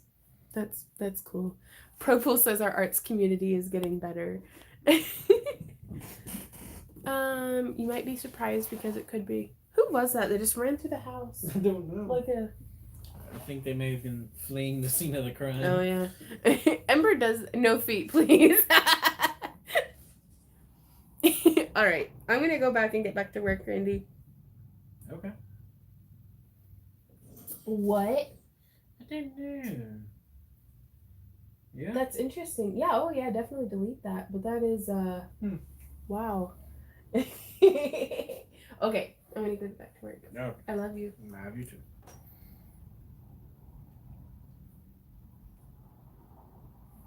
Randy and I have been playing Among Us, and it's amazing. I just remembered that. Yeah, thanks, George. Our friend George and his friend Zach got us. He forced us to download it. They were like, you guys have to download it. And we all sat in the room together, and like, it was so fun because I'm not good at keeping secrets, and I was the imposter. And I was very bad at being an imposter, actually. Like, I didn't know what to do. Well, it was also our first time playing the game. Yeah, that's true. But it was pretty good because George was like, well, she just vented, and I was like, what's venting? Like, I was being that's something only an imposter would do. I said, that's something only an imposter would say. Oh, it's Callie. She has her spring. Hey, little girl. But yeah. So it's a lot of fun. So now before bed, Randy and I'll lay there and we play Among Us, and it's been so long since we've actually taken the time to like play a game together. It's a lot of fun. Like, that's been really nice. Okay, I'm unplugging, boss. Bye, Nanzilla. So I'm going back in here. Put it back where it goes. Beep boop. No, I can't. Let's run, cat. Me and Kelly just running through the house. Okay. So we're back in here, setting that cup down, popping that open. Right on. I don't believe it's a role-playing game. What? Among Us. No, Among Us is this like cute little, like they're bean people in space or something. I don't know. They're just like little lumps with legs. She says it was only $2. It's okay. Well, thank you so much, Tara. I was talking about you to someone. I was telling them about my friend from Missouri. I've never dawned on me. We never met until they asked how we met. Well, this is a digital age, y'all. Like, some of my best friends I've never actually gotten to meet in person yet. Okay, so we got this bad boy put together. Gary? Do y'all want to set some stuff on fire? No, not outside, babe. Oh, okay. I was just going to light a torch and heat this up. I need to anneal this because I'm going to try to salvage it. Like, I've got some things I want to try. So I'm going to come in here. I'm going to open this up. I'm going to open that up. I'm going to come in here and I'm going to open it up a little bit further. Woo! But yeah, that is sharp. If it's cut through, it's like, yes. Okay, we're definitely setting some stuff on fire. Let's go. And I save all my little copper bits because one day I hope to have one of those like rolly mills that you can like melt stuff down and then you put it through there and you can make like your own sheet metal and stuff. I want to be able to reclaim my own copper. So, just setting that down there, getting that put in there. I know that it may go pixelated and horrible, but just bear with me. I'm going to move my coffee so it doesn't get spilled. So let's set this little turtle pendant on fire. Do what, love? I haven't yet. I'm moving it closer to the plug. Okay. So there's that. Let me plug this in. Yeah, we do all of our live streaming and recording everything from our phone. So, yeah, 16%. Excuse me. Okay. So I'm just going to set this here on my soldering board. Let me get this tidied up. Now, I'm not going to use Smith mini torch because that's going to take a really long time. I'm going to use my hothead map gas torch. Yeah, that should get the job done lickety-split. Now, I don't know how to light this in a way, like I need 3 hands. I'll just use my butane one. It's self-igniting. Well, usually, used to whenever I lit it, babe, I'd have my lighter and then my hand on the knob, and I'd light the lighter and turn the knob. Yeah. But since it's not clamped to anything, I don't know how to do that. Like, so I'm not going to burn the house down on live stream because I think that's incriminating, and I don't think the insurance company will be down to clown. Okay. I love these self-igniting torches. So I'm just coming in. This is like a kitchen torch. Even. Just butane. Maybe we can zoom in a bit. Womp. There we are. And now you can see it's starting to discolor.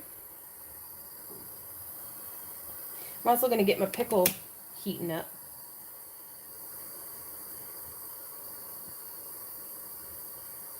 Oh no, hey Randy. I'll did it. What? I'm gonna put some water in this cup so I can quench.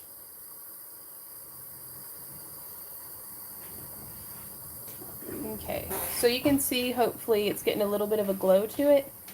I'm gonna get it nice and hot. What cup? That water, this cup. I'm gonna hand you the cup. This water? Yep. Right here? Yep. What about that water? Oh, sure. This water? Yeah, this is definitely well annealed now. I'm just having fun at this point. What about the other water? I don't know what you're talking about. Yeah, and I still haven't been able to figure out how to get this stuff to turn off. There's no like switch or anything. So I just wiggle it till it stops. It'll wiggle. So putting that over there. Thank you, baby. Just a little bit. Okay. Where my tweezers at? I got my tongs. What's she doing? Picking it up. And let me zoom back out. Now the favorite noise. There we go. And just like that, I can touch it again. It's quite cool. It is quite cool. Gandalf and Frodo. Cool. Now don't touch that though. It's still going to be quite hot. So now we should be able to, so easily bend stuff around and all sorts of things. Let me find where over here. I've got, this is also jank, my steel bristled brush.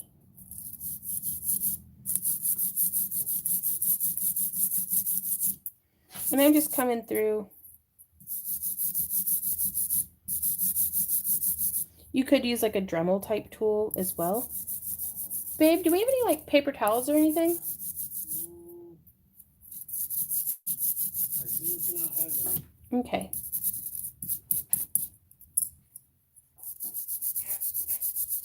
I'm just trying to get all of this like fire scale off. So the question is what did you do with my 3 stacks of paper towels? Honestly, babe, I have no idea what I did with your paper towels. And I'm just opening everything up because I want to be able to get all of this off. These are my emergency towels. Thank you. Some Burger King napkins. That is perfect. Yeah, those are Brahms. Brahms napkins? Okay. Waste not, want not. Why did you not just drop it into your pickle? Because pickle takes forever. Like, I'm not a patient person. And this is also giving me an opportunity to polish this up in ways that, like I've got some other stuff that I need to do before we start pickling.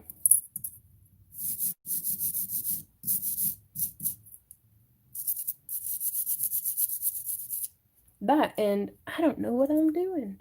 So it's probably the number one reason by if I'm doing something wrong, it's because I don't know better.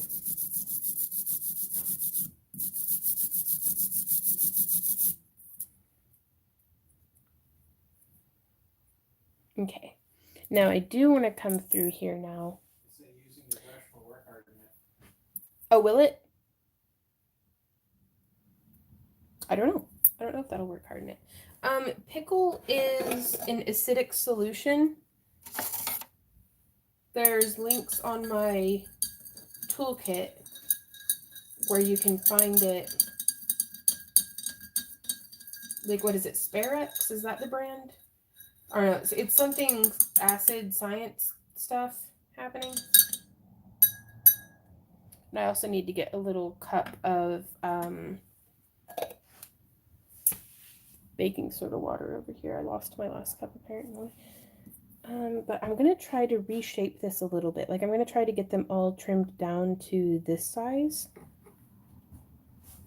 And like here you can see some of the scrap copper with like the tape on it still from... Oh, this is the little paper that I used. That was the first like cutout. So it probably would have helped if I made all of them the same size. So I guess I could go through and file this down. I need to find... I lost my like big good file. So I've been using these needle files that are slow going.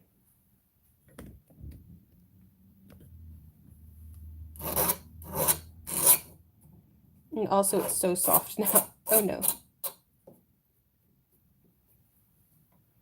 So maybe if we use our snips, I don't know. Let me see if I can put my chair in here. This was a much better setup. Oof. Let me just move this. Before I put my Lampwork glass station directly behind it. And now it's very, very cramped. Oh, and my computer's about to die. That's amazing. Read y'all's comments. And I left my snips over there. Here we go. Oh, my hip just popped. Oof.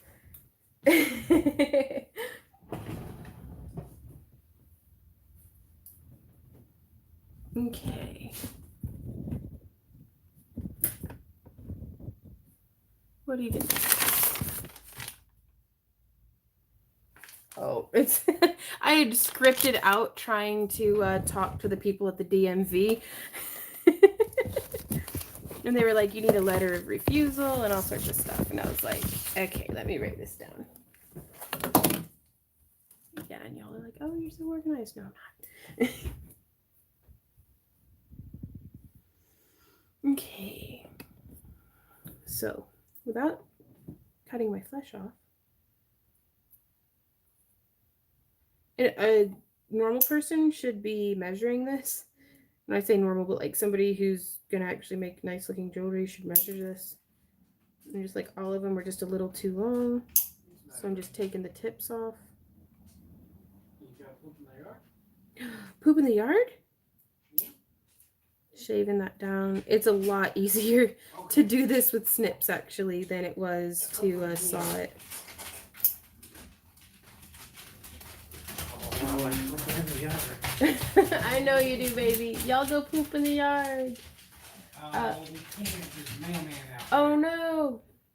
Danielle says, I'm living vicariously through you as I have a lot of supplies but no room to put stuff out to play right now and no patience or energy to reorganize. Right on. Measure twice, cut once. Those are wise words, Pro Pool, but I'm not listening to them today. I'm eyeballing this crap because if I can do it without measuring and doing it like right, y'all have got this. There we go.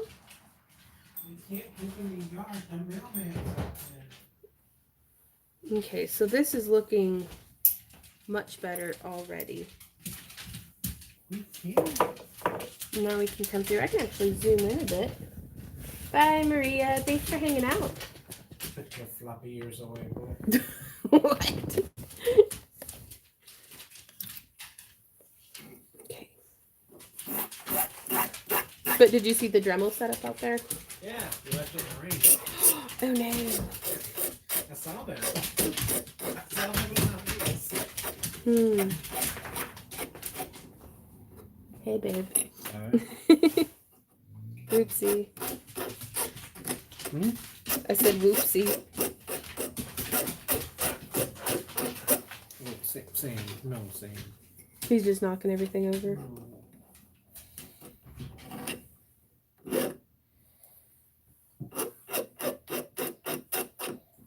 So yeah, I'm just coming through trying to get the tips.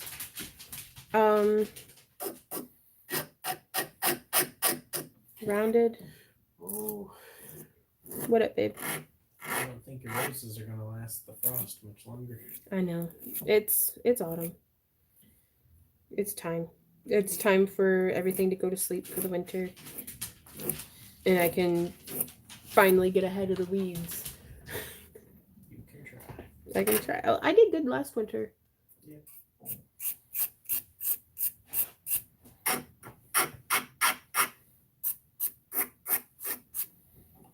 Yeah, this position is working way better.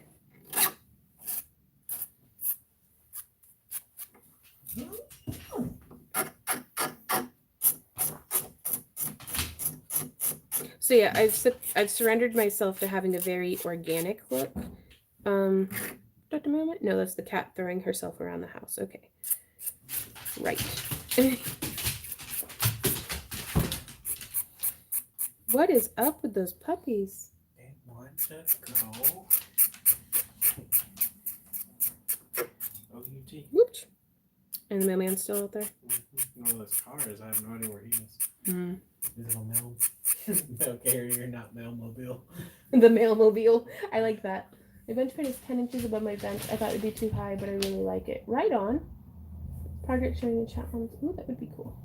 Mine is 4 foot high. Right on. I would pay for that.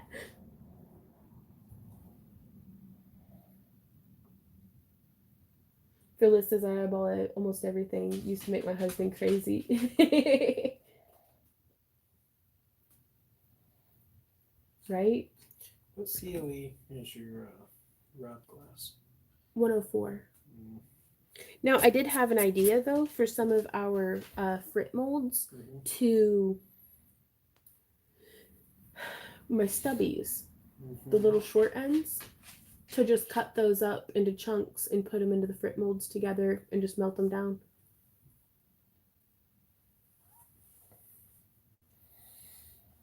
You mean when it's just them by themselves? Yeah. Okay. So, like, we can't mix the COEs. Huh? No, we can't, but it's, it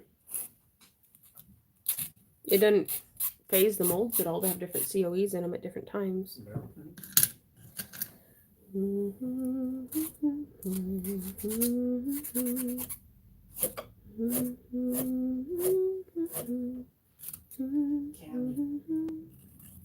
What's that cat doing?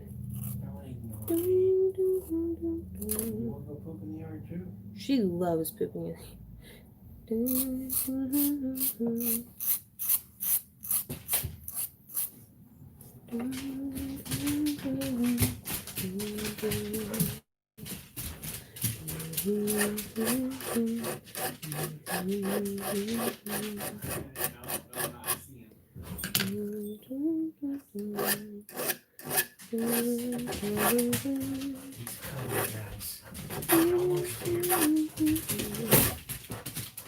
He is losing his mind.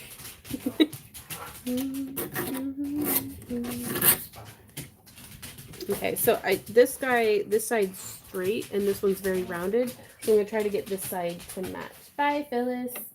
Have a great day. Brace for loud noises. Yeah, prepare yourselves. The mailman's about to shut the gate and they're gonna go crazy.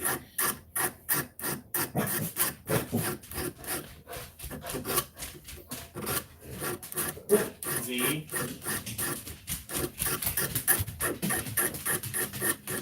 Okay. Close enough.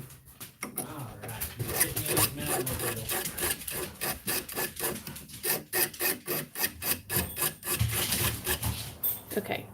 So now I'm going to dip this into my pickle because it's getting a little warmer. I just put my pickle onto like a coffee heater. Whoop, right down in there. Okay, and we are going to have Q&A for a little bit until my pickle has done been pickled. Hey Randy, can you help me with something? What? There's baking soda under the sink. Yeah. Could you put like 2 tablespoons of that into one of the 2-cup mason jars? Is that gonna measure stuff? Please. He's doing it. Okay.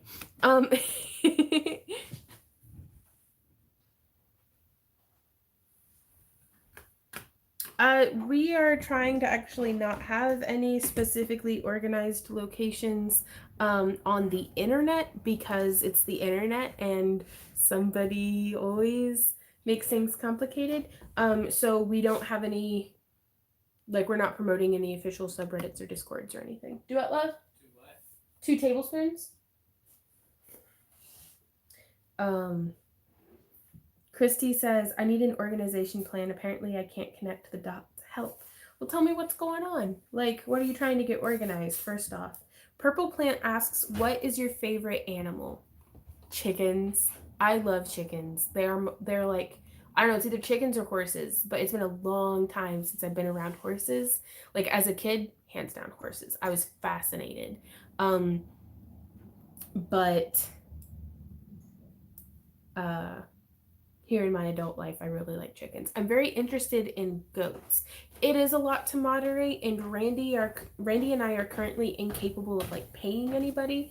So it's, can you put water in it? You didn't say that. Sorry. Yeah, like if you could fill it up like 2/3 of the way with water. He just brought me a jar full of baking soda. And Daniel has been our moderator for like years at this point, but that was a lot to ask Daniel to do, and he did a fantastic job, but it stressed me out just knowing that there's something there that isn't being micromanaged. And so just knowing myself, I like making videos, I like crafting. I don't like managing people. That's not a strong suit for me. It's just so much stress. Thank you. I'm gonna chug the whole thing. Go. No, I'm not gonna do this. Baking soda water is yucky. Thank you, though. Excellent. I use the baking soda water to neutralize the acidity of the pickles. Or the pickle. It's not pickles. Singular. But I'm not a people manager. And I feel bad because I wanted to be able to like host a community and stuff, but that's what we got the live streams and stuff for. Yes, I really, really want to experience goats one day. Propol says, I have a mini goat. Well, a Great Dane. Same difference though, bruh. Like, Harley used to eat like butter in the wrapper. She's like, do you ever leave the shell on when you're eating butter? And I'm like, Harley, stop eating sticks of butter. My shop is growing fast. That's great. But like you, I'm doing a lot of different projects. Right on.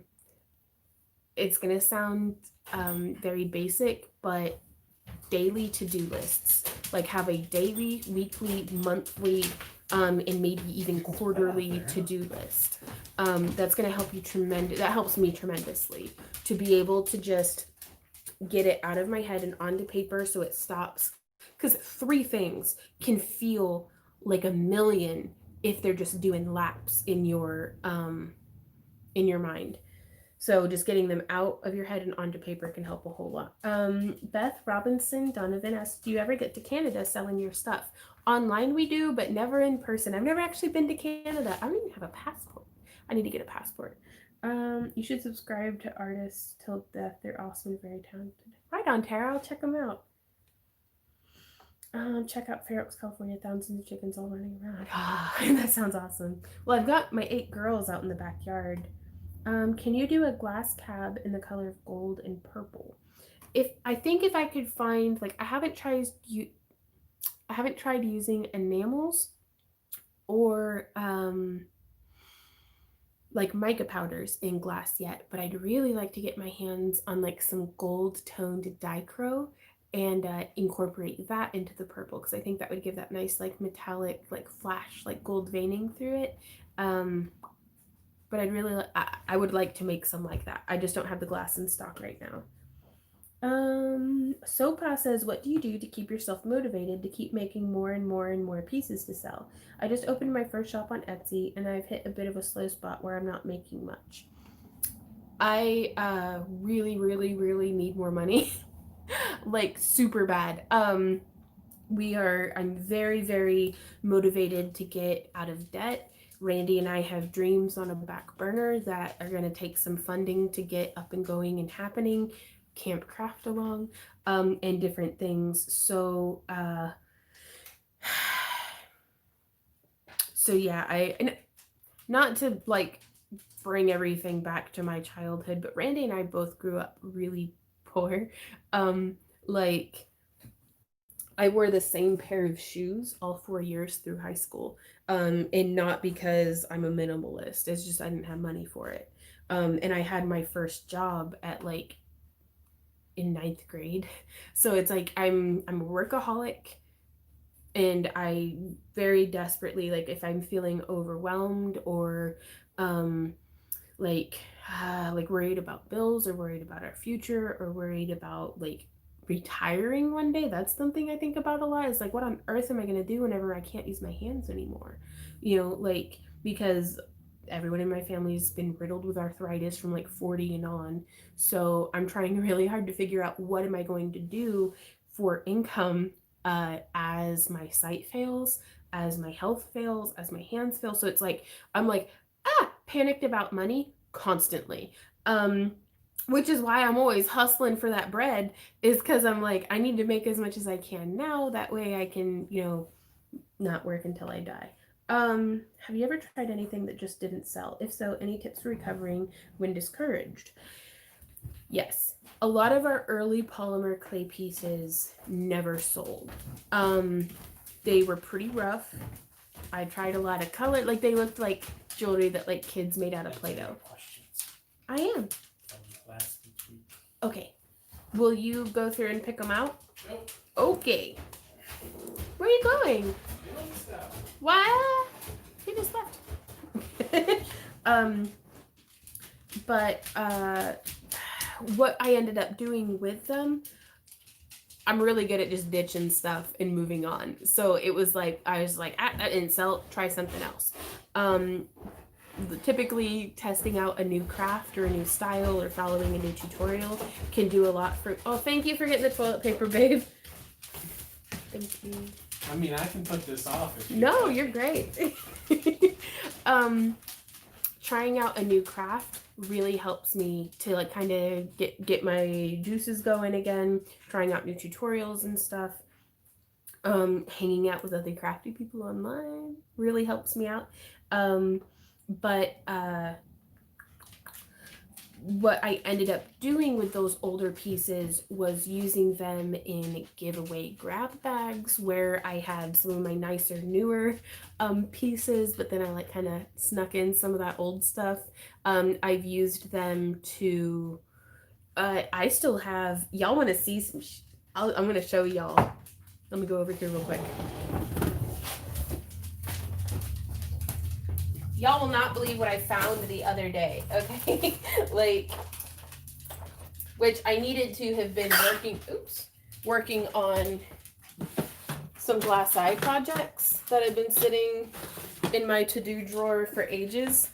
So this is one of my most recently painted dragon eyes, which I'm pretty proud of. Like, it could use some work. Like, around here on the edges, the feathering's a bit blockier than I would have liked. Like, I didn't get quite the pointy gradient in that I would have liked, but I like it's pretty. I like it. This right here was one of my very first dragon eyes, which I didn't even know that I still had this one. So, and it's not the worst. It's not that great. I used pink and yellow nail polish because that is literally all I had. But so I'm really glad that I still had this that never sold, because now I can go back and compare my own progress. So sometimes it's really nice to have those, maybe your earlier pieces or something that just was never received well. We've had stuff up for sale in the booth for like years before, like stuff that we've carried for 4 or 5 years, and then it sold and somebody found it and was like, oh my God, this is amazing. So never give up, never surrender. um I hope that helped out though, Brooke. I feel like I rambled a lot on that one. Melissa asks, where did you start your selling process, stalls or online? We started with craft shows. Our very first craft show was the Host of Christmas Past in Fayetteville, Tennessee.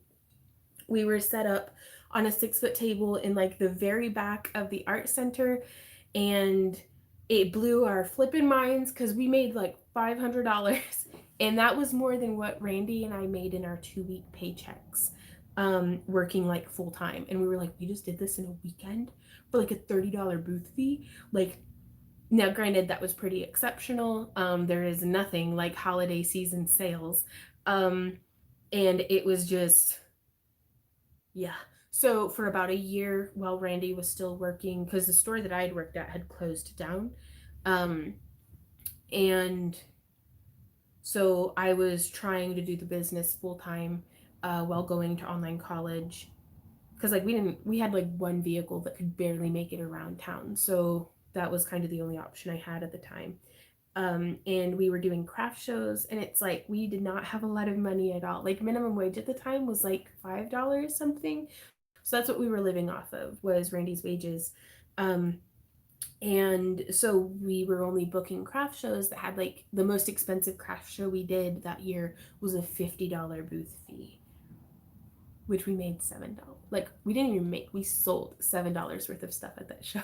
Like, if that didn't take the steam out of the machine, I don't know what does. But that fact was overridden by that we were run off by a tornado siren and like tore down our booth in like 30 minutes in the pouring rain with the sirens going off and the wind, and got everything crammed into our car. So that was a weekend. But we did craft shows for that first year, and then a gentleman named Matthew met us on like MySpace. That's how long ago this was, you guys. Um, and because he saw our profile and was like, you guys like chainmail? And we were like, yeah, we like chainmail. And he's like, I like chainmail. And he met us at the Madison Street Festival in Madison, Alabama, and started talking to us about conventions, because he's a very talented, like, what's the seamstress? Tailor? I don't know. Like, he sewed some really cool crap, y'all. Like, his like wizard's cloaks were like amazing. But he got us introduced to the convention scene, which Randy and I had never even heard of. Well, I don't think. I didn't think, we thought that it was like a real thing that happened. We knew of it, but we didn't know it was real. Right. like we had heard of it, but we didn't know that it was real. And he helped us get signed up for our very first convention, which was Chattacon in January.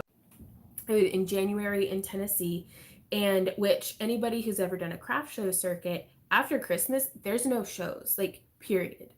Um, and Randy had quit his job because minimum wage had gone up to $7 an hour, and they gave him a 5 cent cost of living raise after he had worked at Walmart for like 2 years. That round, because the only places to work in town, unless you wanted to drive like 45 minutes to the next city over, was Walmart or the factory. And the factory made air conditioners, so they did seasonal layoffs. So every time Randy'd get laid off at the factory, he'd go and work at Walmart again, because options. But so he had quit, and this was in September of 2008. He had quit his day job because he was like, if I quit, there's a 6 month window before they'll hire me back. So let's give this 6 months. And Not to mention, I found out that the new hires were getting $10. yeah, well, they were getting paid like nine something an hour. It was 10. Was it the new hires who were like, he was an overnight stalker, so he should have been like getting paid a certain pay grade, I guess. But the new hires, like buggy pushers, which were like the lowest pay grade, were getting paid $2 more an hour than him. And he was like, if I quit, and then in 6 months, if this doesn't work out and I come back, I'll be getting paid $2 more an hour, which that's more than they've given me raises in the 2 years I've been here. So that was our fallback plan, which is always really nice to have the fallback plan of, well, I guess I'll just go get a job, you know. Excuse me. But we went and we sold at Chattacon in Chattanooga, Tennessee in January, and slept in our van because we did not have money for a hotel. And I think we sold like $700 stuff, which was so much money. Like, we were like, this is amazing in January. And it was raining. Oh, gross, like January Tennessee weather the whole time. Um, and it was just phenomenal. The people were phenomenal. We met the folks with Aerodani Studios at that show, who do like the elf ears and horns and all sorts of wonderful artwork. And um, it was just, it was amazing. Um, and that turned out to be one of the worst conventions we've ever vended at. But at the time, and it's a party con. Chattacon is like, they've got a beer, a keg on tap the whole weekend, and everybody's over at the con suite. We didn't even know what a con suite was, which nowadays isn't even really a thing typically. Um, but it was amazing. And then we did more and more conventions that year, and that was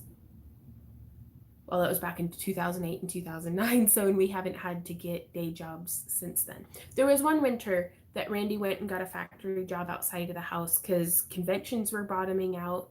YouTube wasn't really a thing yet. That's actually when I started making daily YouTube videos here on this channel 3 or 4 years ago, because we were like, we did 30 something conventions this year and we have no more money than what we did at the beginning of the year. Like, it's like we just did the daily grind but didn't get ahead at all. And we were like, we're working too hard to not be like, something's got to change. And it did. And now we're YouTubers. So so that's a thing. So that's how we got started. And God, that feels like a lifetime ago. Leaf Rose says, how is your Lampwork area vented? I'm not sure. Oops. How I just lost the comment because the thing jumped. It's vented with, there's this thing. I currently have a piece of foam magneted into it because I don't want the cat getting out, and it also stops the breeze.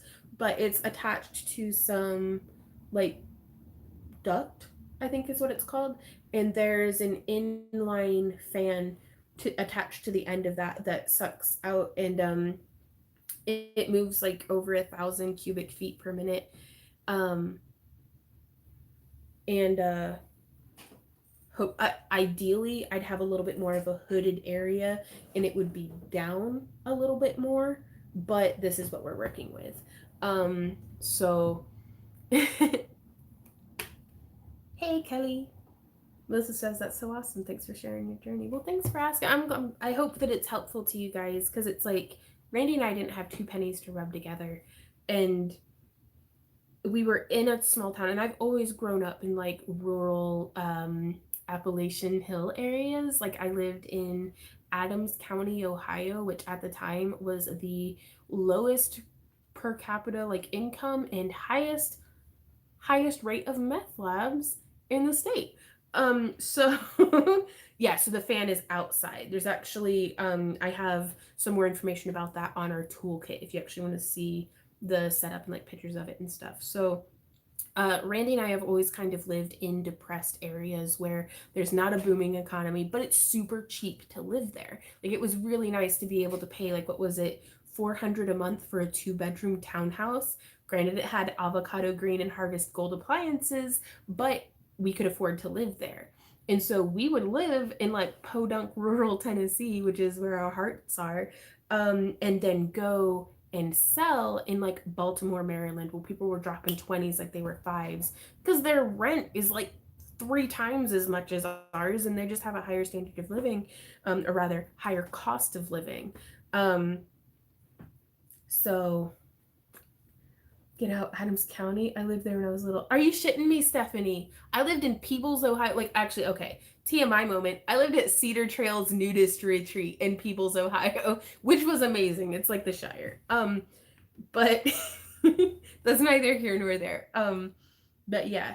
So like we were just right north of like a bunch of these like old coal towns in Kentucky and stuff, and it's just like Michelle says yes, yes it is. I lived in Maryland. It's quite expensive there.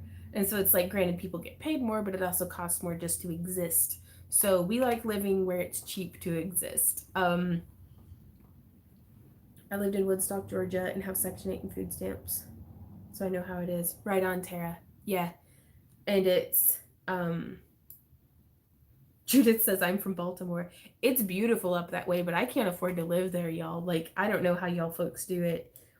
Hey, and everyone, are there any good online communities you recommend for new shops trying to get noticed? Um, I don't know, Faith. Randy and I have always gone the route of just having our own social media and just being really loud and public about it. Hosting giveaways is a great way to kind of get a bit of traction if you're a new company, too. So, really, Stephanie says my parents had a little restaurant for a while in Peebles. Are you serious? I still remember the White Star Cafe. They're in Peebles. I think they're still open actually. Shout out, I'm in Ohio. I love crafting. Sometimes I want to make an extra one or two of whatever I'm making to have some side hustle. Do you ever get burned out and how do you battle it? I do get burned out quite a bit. And that's kind of why I jump from craft to craft so much is because it's usually I get like a physical burnout before I get a mental burnout. So like if my hands are hurting from weaving chainmail, I'll go weave wire for a little bit. If my hands start hurting, because I always get a blister like right here. Yeah, even if I use tape. Naughty Pine. It was all wood paneling. Right on, Stephanie. I don't think I ever ate there. I don't know. I lived there in like gosh, late 90s, very early 2000s is whenever I lived in Peoples. So and I was like 10 to 13. So hey Rob, how's it going? I was a hotel manager at the time. Right on. Yeah, the way I battle burnout, and so it's like if my fingers are hurting from wire wrapping, I'll go work with leather, or I'll come over here and fail at metalsmithing, or um it's difficult to battle burnout on a hobby if it's something that you do for fun, because you're seeking that fun factor. Randy and I do this professionally, so it's a even if you don't feel like it, you have days where you get up and you go to work and you just make it the best of it. It's really easy to make the best of it getting to do this for a living.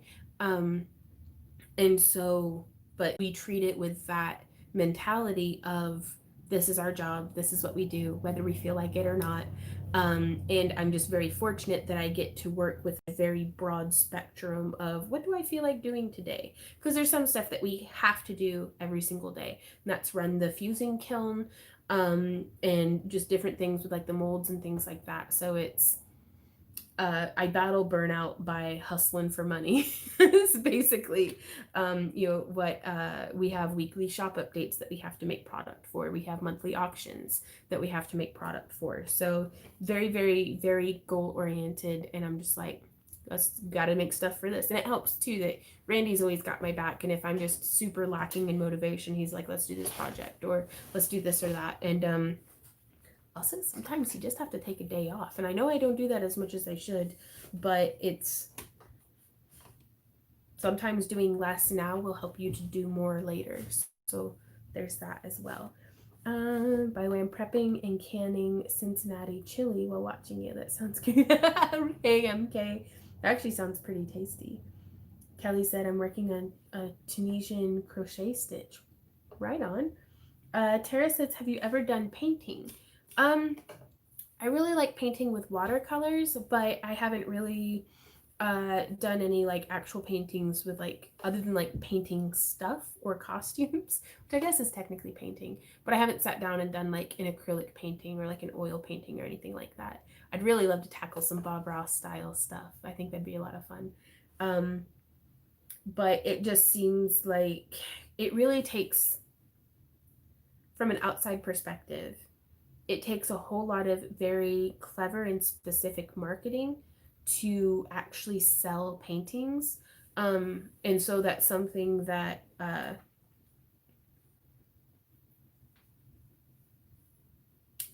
I haven't really made a whole lot of time for, because I'm like, this takes a ton of work and a ton of skill that I don't really have right now, um, to sell for not as much as I would have liked to have gotten for it, if that makes sense.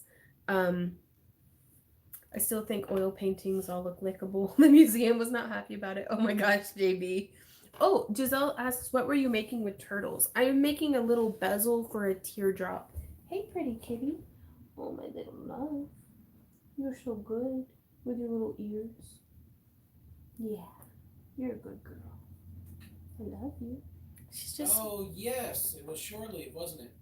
Yeah, In Baltimore. shore leave in Baltimore, Maryland. I don't remember what year. How'd that come up? Judith. Yeah, Judith. Yep. We went to shore leave. We actually met like a really talented, I can't remember her company name, but she had beautiful wire wrapping and she was right next to us. And like so many people, whenever they're doing like craft shows and conventions, will be like, Mara, there's another chainmailer here, harumph. And it's like, we both did fantastic that weekend. And I've always been of the mindset that there are enough customers in the sea to help every small business stay afloat. And not just stay afloat, but to thrive.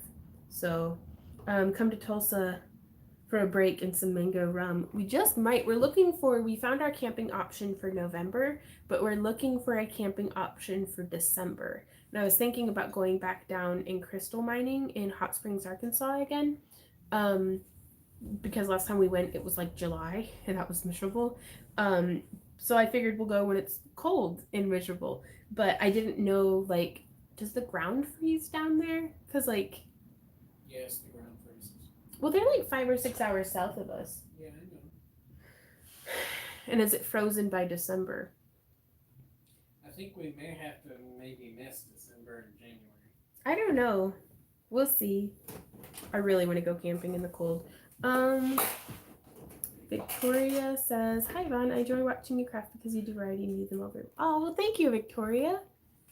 Rochelle says you can come camp here. Yeah. And I don't know if I want to fly anywhere. Like, we're trying to make like short little, like, not day trips, but like within like a 1 to 5 hour radius around us. you don't want to camp in Hawaii? I would love to camp in Hawaii. I just don't know if we can fit it. Okay, so these past couple of weeks, what we've been doing is for our live stream for our giveaway stuff, we were asking you guys to post yes or no questions onto down in the comments section. So for next week, if you guys want to participate in our giveaway, which we'll be doing more glass cabs next week, if you leave down in a comment after the video is over a yes or no question, it's this point in the video where we'll go through and answer those. For the most part, Arkansas is not that cold until maybe January and February. Right on, Anita. That's what I was thinking. I don't completely have Randy on board with this whole winter camping thing, but we're gonna try. Okay, I'm scrolling, scrolling, scrolling. Danielle's my memory doesn't exist. Oh no.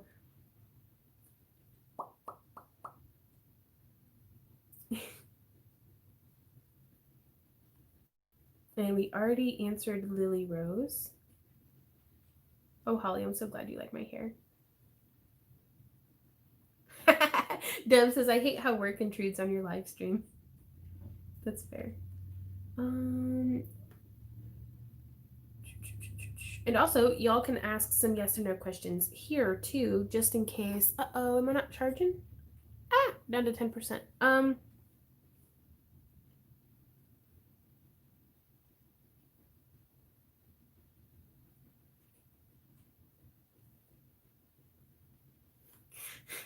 Hey, Pam. Oh, you guys are so nice. Excuse me. Got my craft. Sorry, I know this is like riveting, but I'm scrolling through trying to find yes or no questions. Okay, Angie K says yes or no question, sorta. Is there anywhere I can get Sculpey for $99 since Walmart quit selling? I think you mean 99 cents. It did a dollar sign instead of a cent sign. Since Walmart quit selling the color clay. Um, I don't know. It's been a minute. I know that sometimes Polymer Clay Play, is that the name of the shop? Sometimes shops, independent shops online will run sales. And I know that like Hobby Lobby, Michaels, and Joann's will sometimes have coupons or sales, and so you can get discounts that way. But I have no idea. I'm sorry, I can't be more helpful to you on that one. Ooh. Beep boop. Oh, Mary Holland. I hope your months get better. Yes or no question. Okay, I already answered Lily Rose. That one's not in English, and I can't translate it right now. Was able to. Yeah, this is definitely something I'm gonna have to do pre-stream next time. I'm so sorry. Yes, the northern mudlarks. I'm addicted to their stuff right now.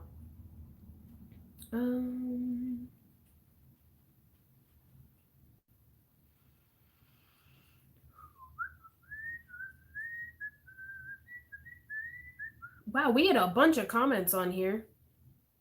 When one lowers the bar, one bangs their head more. That's true.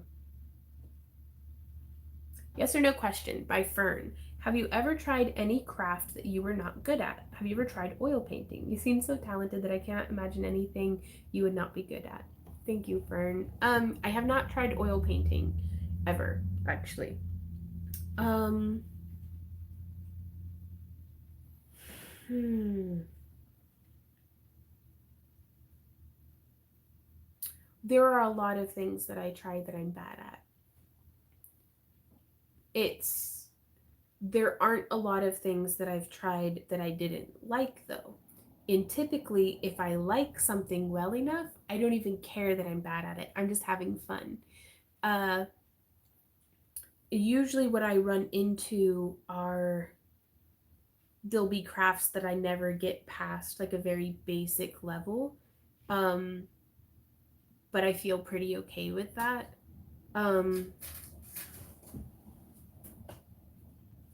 there is a squirrel.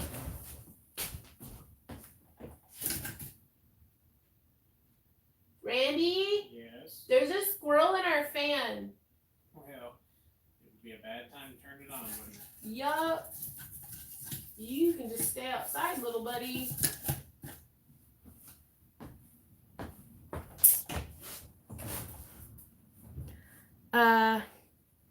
What were we talking about? I don't like that. I don't want squirrels in my house. I love squirrels. They're very distractible and adorable, but they also chew holes through my ceiling. What was I saying? I have a really hard time with like endurance projects. So I'll often start crochet or knitted projects that are very basic level but never finish them. I'm that way with like macrame.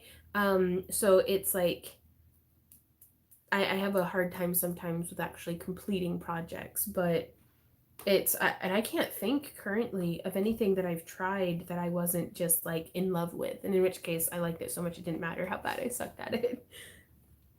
And I think that's our last. Yep, that's our last yes or no. So excellent. Then back over here, I'm gonna pull up pop out chat, and I'm gonna catch up on y'all's questions and comments. Um, how are you finding this COVID stuff affecting you and Randy personally and with your business? You seem to be doing well, and thought this could be positive for others to hear. Um, Randy and I are doing shamefully well, all things considered, because we've got friends who are completely out of work and don't know how they're going to make ends meet. They had invested all of their money into the convention circuit, and then suddenly that's not even a thing.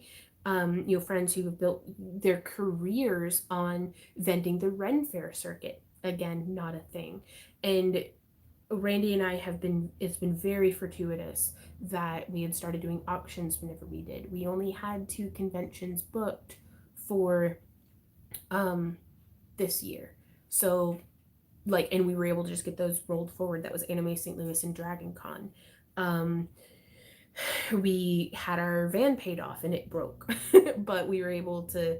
It's just, we've been very, very lucky at every turn that we started trying to build our online presence 4 years ago. It's very difficult right now in today's market.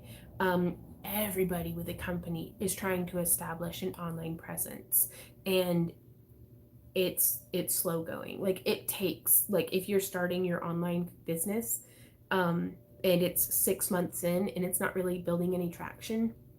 Randy and I didn't get any traction until like 2 years into it, of even just having our website, with us promoting it in person at every convention we were at, like 30 events a year. um really, really trying to push our online business. It took like 2 years. And so Randy and I have been trying really hard to focus on being just little rays of freaking sunshine, because it can be really discouraging. It can be really scary. There's a whole lot of stuff that's completely out of our control. And if it weren't for y'all, Randy and I would be destitute. So we feel very lucky and very fortunate. Um, and there was a whole lot of stuff that it's like, COVID aside, in like March, whenever there were no groceries on the shelves, I was really glad that this wasn't our first year having a garden. It wasn't my first year learning how to can. It wasn't my first time baking my own bread. So we've also been very lucky that we haven't lost anybody to illness this year. So Randy and I are, because of y'all, doing so well. And we're trying to ripple that out as much as we can, and kind of, that's why we're doing the featured artisans. We're trying to kind of coordinate, yeah, an actual squirrel moment, trying to coordinate with, our friends who have companies and stuff, and like buying stuff from them if we can, or at least pointing people kind of in that direction. Like, we have some merchandising plans going with our friends who do screen printed t-shirts, to just try to muster up some business for them, because it's like, and they're doing pretty well, but it's, man, everybody's having to tighten their belts. And I say that Randy and I are doing well, but we're still down by like over half from where we were last year. And our bills certainly haven't gone down, so we're trying to juggle that. But he just wanted to come say hi. That's right, Gary.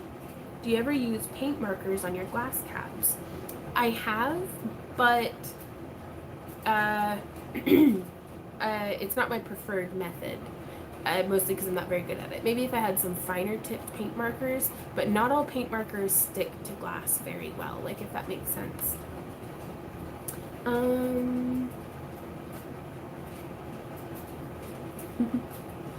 Yes or no, do you do a lot of tie-dye? I don't, not as much as I would like. It really messes up the whole house. Like, I'm such a messy person when I do tie-dye. But I buy all of my tie-dye from our friends with Unleash the Goddess. You can find them on Facebook and Instagram. It does also really help whenever you guys do the at Yvonne Williams because I'm scrolling back through. Um, do you make things while you camp? Asks JB. Uh, Not as much. I don't know. I like trying bushcrafting skills. Like I like trying different ways of making fire. And this last time we went camping, I actually used like one of those magnesium like striking sticks and a knife successfully for the first time with a lot of Randy's help. But it was still uh, Eureka Springs has a great cat sanctuary called Turpentine Creek. Ah, they have tent areas and really cool cabins. I'm gonna have to check that out. Ooh.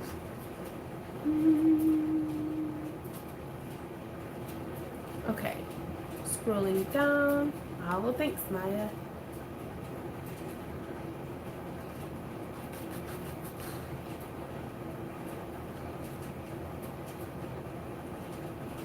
Hey, Dancing Treat. She says, love hearing you on in the studio. I feel less lonely.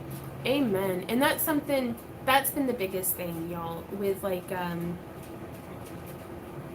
the Rona in quarantine life and everything. Randy and I didn't realize that the way that we live isn't normal, in that we don't go anywhere. Like, we haven't changed anything. We've actually seen more of our friends this year than what we have in years past. Um, just because like through video calling and different things like that, but it's it is pretty lonely. Like Randy and I relied very heavily on going to conventions to get our peopling in, because I'm like an extroverted introvert. Like I do need to recharge my social butterfly battery by like being around other humans, but also I do love, absolutely love being at home. So like it's been really nice to get to be at home, but it does get really lonely, and I'm really glad that Randy and I have y'all to keep us company and that we can hopefully return that favor to you guys. um, hey Wendy in Scotland. um, yeah, pro pool anytime, mate. Like straight up. Do Randy do art? He says no, but he filled the kiln yesterday and made a whole bunch of beautiful cabs. So I think that's art. He also used chainmail like a freaking champion. And I think that's art. Also, he's very eloquent and poetic, if I stop talking long enough for him to get a word in edgewise. Um, I think Randy is a living, breathing piece of art who is just an amazing person. But he has some, yep, he makes pizza art for sure. Um, but yeah, I love that man tremendously. But he has some big damage from having the same, not to talk bad about people, but he had a real hunk of crap for an art teacher for like 3 years. Cause Randy, he's a very patient and a very kind person, but he is not a suck up or a brown noser, and he will not go out of his way to blow air up somebody's butt to make them feel better. Like he just won't. Like he's like, validate your own self. Unless it's me and I'm like, hey, do you still like me? 15 years into it, he's like, so but he wasn't gonna suck up to his art teacher, so she like picked him as just her scapegoat, or I don't even know the term, but she just like everything about it. She just like gave him, like he to do like manga like style art very well, actually. Like he did amazing DBZ like fan arts and stuff, and his art teacher would be like, that's not art. And then he drew this other thing where it was like an eye with a reflection of like a person walking away, like in the like there was like the light reflecting off the eye and like the in the pupil and iris, and she was like, you didn't draw that. And it's just like, for 3 years he tolerated this kind of treatment, and it just completely ground out any desire to be actively creative out of him.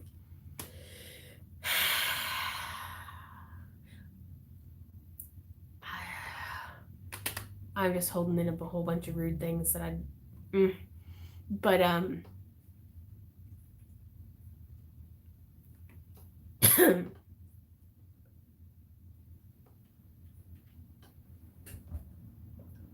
Just gonna sip my freaking tea. How about them bears? How about them bears? What bears? The bulls, the bears. Who's the bears? Okay. Yeah, some teachers are bullies. And I just don't get that. Like, if you're a hateful person, just keep that shit to yourself. Like, because I'm an asshole, you guys. Like, oh, by the way, my stuff's not for kids. Sorry. What? It's not. But I try to inflict myself on people as little as possible. That's why we're like the way I digitally hang out with people. If y'all don't come to me, I will sit here and be lonely all day long because it's like I'm not gonna bother you with my presence. Like I'm just not. Like it's I'm not gonna y'all get to come into my chat room, but you also get to leave as soon as you want. Like I'm not going to like trap somebody socially in a corner and like force them to be my friend or something. I don't know. And it's like so I try to be as little of an asshole as possible to other human beings as frequently as possible. Like choose kindness. Um and so I just don't understand why a teacher would do that to a student. And it's like, are you like maybe she wasn't self aware of how much of a jerk she was being or how much of a dream she was crushing. And I'm frustrated as a business person because I've seen people, and I'm not dissing people's artwork, but I've seen people make livings off of selling artwork that was not as good, like technically or artistically. Like it was very unrefined and like, like on like copier paper. They were selling their artwork on copier paper. And so it's not that it's not as good, it's just less professional, maybe. I don't know. Art's subjective. It's very difficult to talk about it without sounding like I'm being critical. But they were selling their artwork for money, and I'm like, we could have been selling Randy's artwork for actual cash money. And art, like you can draw it once and sell prints of it forever. So I'm just here like, oh, that teacher ruined such a good business opportunity. In addition to the love of my life's desire to be creative and artistic. So, uh, yes, right, Jennifer. Yeah. Squelching flames is the anti- it's the opposite of a teacher's purpose. I agree. Spot on. Some people don't have the skill down well and make killing, and some who are phenomenal don't even use their God given talent. And it can be Randy is tall and she was likely intimidated. Randy's 5'7".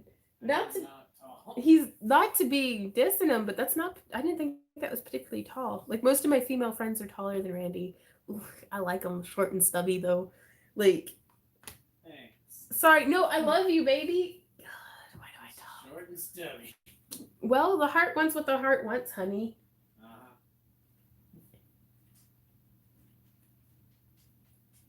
I need to shut my mouth before I get into trouble. Maya says, we love you, Randy. But I'll take a stocky dwarven lad over like a string bean boy any day. Like, too late, this is Gary. I'm so glad he likes me anyways, hopefully, maybe. Any more questions? Let's change the topic as quickly as possible. Because for as beautiful and amazing as he has a terrible memory. So hopefully he'll just like forget how insulting I am to him. Been working this far. He says it's been working this far. Oh, I'm so sweaty. Like, I'm sorry, honey. I didn't mean to say something mean. Pro Pool says, I guess I'm out of the picture. I'm 6'3". Having a business is not easy, but it's not impossible, but requires work and dedication to get it off the ground. By the way, I love your camping streams. Right on. And that's very well said. But like anything that you're starting from scratch, it just takes a whole lot of work. Maya says, I do think Randy really likes you a lot. We'll see. We'll see. Hey, Jamie, how's it going? Let me check my battery. He was telling me I'm at 9%. That's fine. It's fine. So is it technically charging? Kind of. It's not draining as fast as it could be. Josephine says, yes, love a little bit of meat on my man. I'm a feeder. Like, that's how I, like, when my friends come, like, if I had friends who came over. Oh, no. Remember in the long ago when people could come to each other's houses? But, like, I like feeding them. And I certainly enjoy eating. So that's just kind of... Wow. Anita says my Don is 6'5" and I'm 5 foot. Wow. You could just walk under his arm, I bet. Randy looks like he's strong and competent then. He is. He's fantastic. And honestly, I don't envy all y'all tall fellas. Like the knee troubles that just come just from being like this tall person. Like, I don't know. Like all of my friends who are tall have like knee problems and stuff. And I'm like, I'm just down here in like the lower atmosphere, being all short and stumpy. How about them Packers, right, Gary? Anne says Randy needs to get back to his art to spite that darn teacher. No, He's not receptive to peer pressure, and he's also not responsive to uh like having nice things said to him. He's like, well, that's very nice, but you're wrong. Like, because I'll be like, I love you, you're so handsome. And he's like, oh, my blind honey. Like, I know at some point it's seeping in a little bit. And he's like, oh, she likes me. But there's so many layers of onion, of like grumpy onion wrapping him that it's like when people say nice things, he's like, clearly you're delusional. So, oh, and I thought you had a good head on your shoulders. mm-hmm. Janice says, got any of his artwork still? Would love to see them. We do, but I don't think he'd appreciate me showing it. He goes, nope. And I'm not about to stomp on that. So, and he's a cowboy and I'm a metalhead. Opposites do attract. Right on, Anita. Grumpy onion layers. You know what I mean, though, Stephanie? Like, he's a crotchety old man. He just hasn't gotten, like, old yet. Like, Andrea said, need and should are bad words when someone is dictating to you what they want you to do. They certainly are. They chafe. Donica says, my hubby is the same. It takes years to wear him down. I view it less of a wearing down and more like an emotional bonsai tree that you kind of just have to nurture growth in that direction. Because like the more like with Randy, if you try to wear him down, it gets denser and thicker, and there's no wearing him down. You have to like lure him over with like bacon or something. Like, and Salter says he's too nice. He sounds lovely. You did good. I snagged that when I was 17. I was like, I'm locking this down. I could not have gotten luckier though, you guys. Yes. Not encourage people. We encourage them, not convince them. That's a really good way of putting it, Maya. She says, for people who don't have a large following or any at all, beginners, where do you suggest selling? Etsy takes all kinds of money in PayPal. Etsy is actually not that bad. Just don't put all of your eggs in one basket. Well, let me clarify. If you're brand new, it's not that bad because you can opt out of their marketing and stuff, but they do actually provide now their what's it called? Like their ads and stuff to where you don't pay for the ad unless the ad works. And it's better than nothing. Like having an Etsy store or a Facebook store or selling on Instagram is way, way, way better than nothing. And because sorry,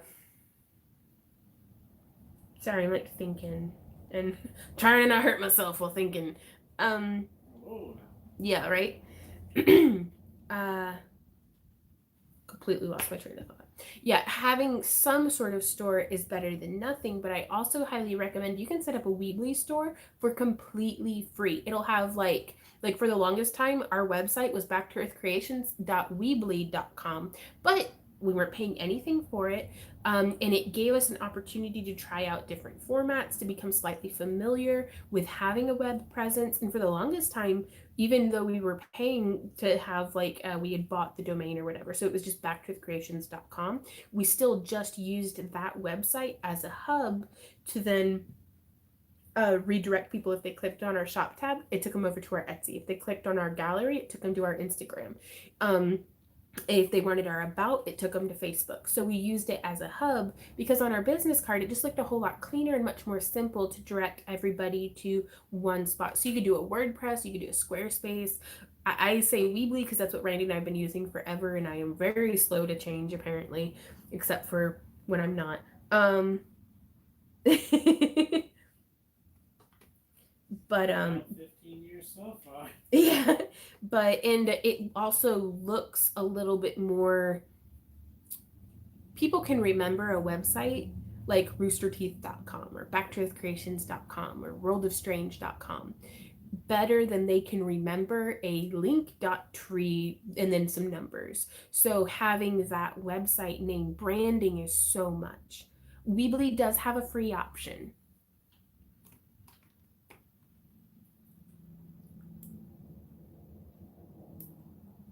Right on MK. Store envy that you think still free, yeah, and it's now all of these probably have paid options as well, but for the longest time too we would just put stuff up and then you can have the Weebly free website and then with your PayPal account make a buy now button, and you'd have to make one for each product. And I don't know how much control it gives you about inventory or anything like that if you do the PayPal buy now button, and it's still going to take out a few of the PayPal fees, but that's everywhere. Even Square takes like a percentage. So those are things that you can do just to kind of get your feet wet and get into it. Wix site is free, and then you can add payment options too. Yeah. Yep. And it's just so much of it is try something, try anything, but try it for more than a week, try it for more than a month. But don't be afraid to make out like a 6 month or 1 year game plan. Plan out when you're gonna have maybe some giveaways to be like, you gotta like this post, you gotta um like our page, and you gotta follow me on YouTube or something, depending on what platform you're doing it through, and you've got to share it. And you can even add in some things that it's like, if this doesn't get 50 shares, we're not doing the giveaway. So be sure to share it, or to add some incentive as opposed to penalizing and be like, for every 50 shares this gets, we'll do an additional pool on the giveaway.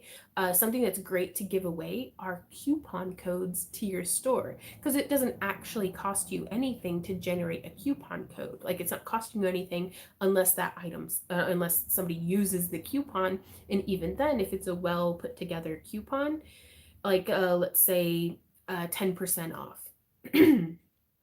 you're still like, if you sell a $10 item, that takes $1 off, but it's still enough to maybe get people to even go and look at your store to be like, is there anything that, if I were to win a coupon, is there anything I'd even want to buy? So they can be going and looking at your shop and different stuff. So, and you could do a coupon code every ding dong day if you wanted to.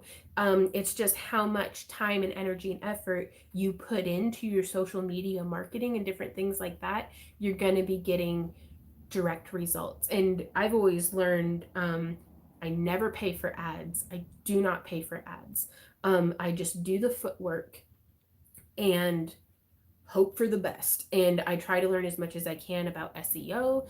And it just, if you're doing something every day, you can tweak something just a little different every day, whether it's the time that you're posting, the filter that you use on the pictures, whether you have words in the picture, or whether it's a picture of something and words are underneath it. And you can kind of really feel out and find your branding, that not just because, like, I have this like ideal of what I would love for our branding to look like, and then I have the reality of what I can actually accomplish. And so I'm constantly trying to still achieve that ideal while functioning at stuff's actually still getting done. It's less than ideal, but it's getting done. So I hope that helps. Okay, I'm gonna be looking at comments again. Um, what social media do people use here other than Facebook and Instagram? I hate those. YouTube. I also hate Facebook and Instagram. Bunny says TikTok is the new hotness. TikTok is the devil.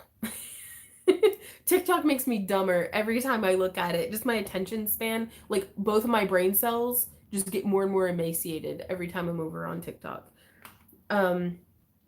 I'm not seeing anything from Melissa. Oh, I've been trying to wire up stones the whole time the live has been on and failing. When is the time to throw the wire and say this isn't for me? Um, I'm not gonna lie to you. Sometimes, like, I don't get any work done during my live streams. um, maybe try our newest tutorial that came out, the easy wire earring designs. Sit down, like, undivided attention, and give that a go, and see how you feel about it after that. Um, because it can really help to uh, just give something your undivided attention and be led through step by step. Like I'm actually pretty proud of that video. Like I tried my best and I think it came out pretty good.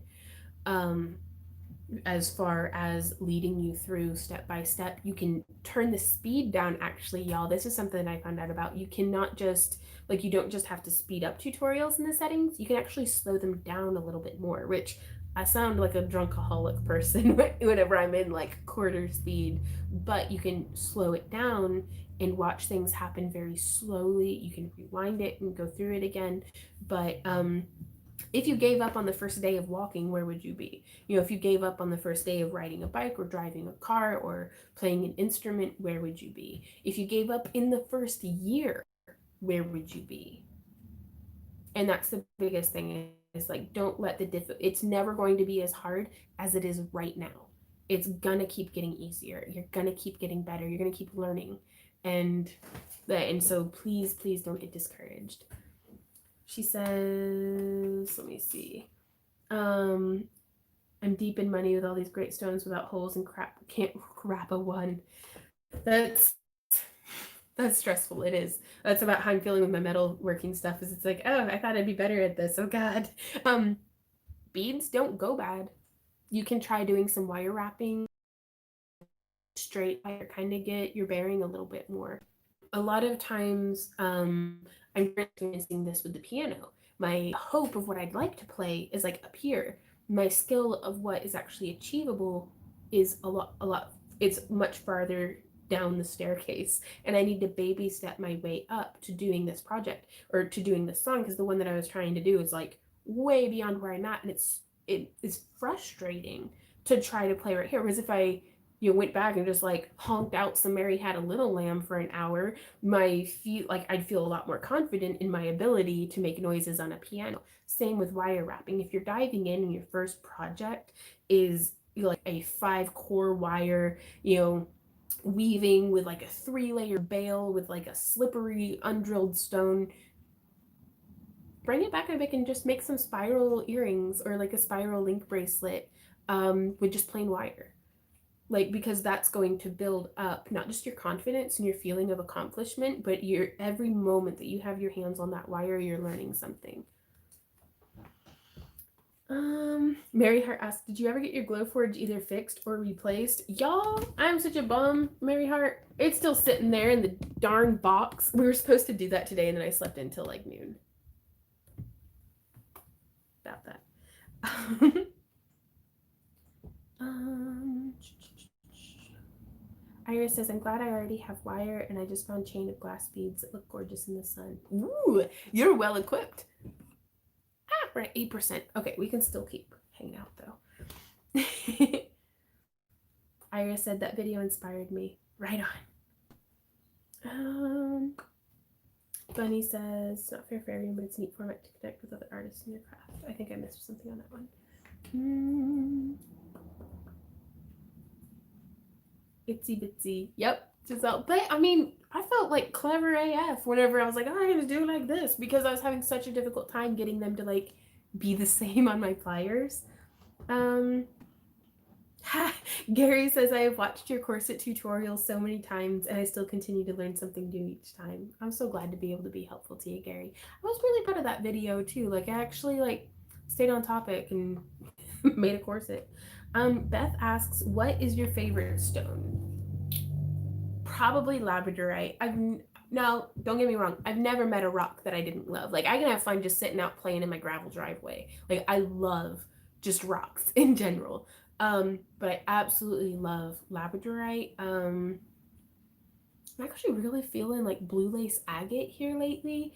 I really love amethyst. Like, and the more imperfect the stone, the better. Like, oh, I love it when there's like inclusions and like plain beautiful like Sleeping Beauty mine turquoise is nice, but show me some turquoise with some like sick matrices and stuff in it, and I'm like, that's way more interesting to me. Like I love a good rock. like, um, I do watch all your videos. I will start back at basics. Right on, Melissa. But yeah, just keep being patient with yourself. Lapis is gorgeous. And malachite, so pretty. That's what she. Agate's the bomb, but opals get my heart going. Oh my gosh, Rennie, I watch Roy's Rocks. I recently, like in the past like time span, um, I started watching Roy's Rocks. He's from Australia and he like cuts opals. And he was like the best voice for listening to. Um, and Larimar's gorgeous too. Like I can't pick a favorite. Like y'all could show me a rock and I'd be like, that's my favorite rock. And you show me another rock and I'm like, well, that one's my favorite rock. So um but he shows how he like cuts the opals and stuff, and it's fascinating. I love it. And they're so beautiful. Michelle says I'm wrapping a malachite today. Nice.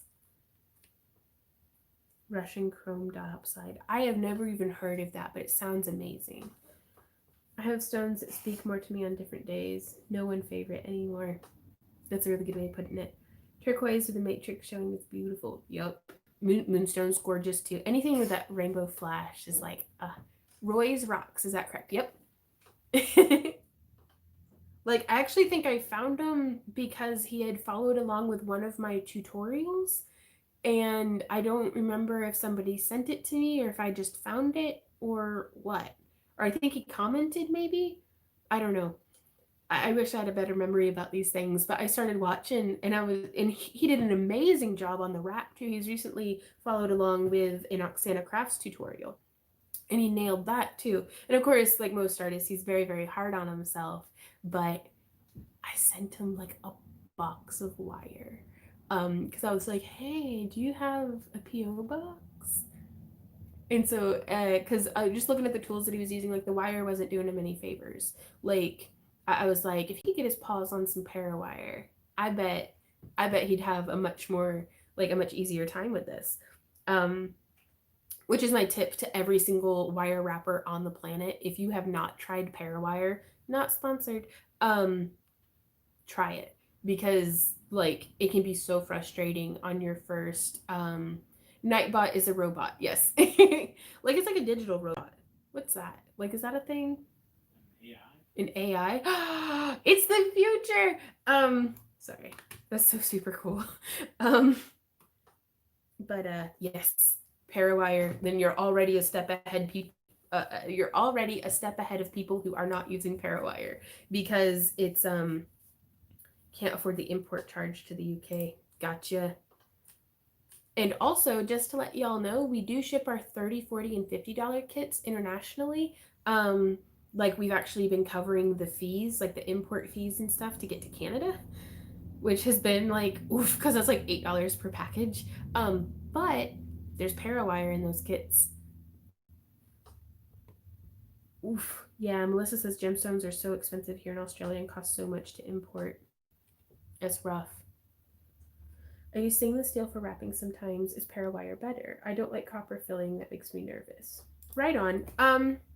Stainless steel can have a lot more spring back, but if that's what you're used to using and if you like it, power to you.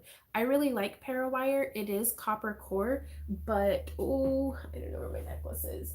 That necklace with the opalite that I wear in a lot of my videos, I've been wearing that for like 9 years, at least 9 years at this point, and I have very acidic skin. Like if I were to wear, oftentimes even just from working with copper, my skin will be green just from touching it for that like few hours. Whenever I wear copper, instantly green. Um, and Parawire, in the 8 or 9 years that I've been wearing that necklace, even on the parts that are sitting on me and like the wrinkles of my neck, what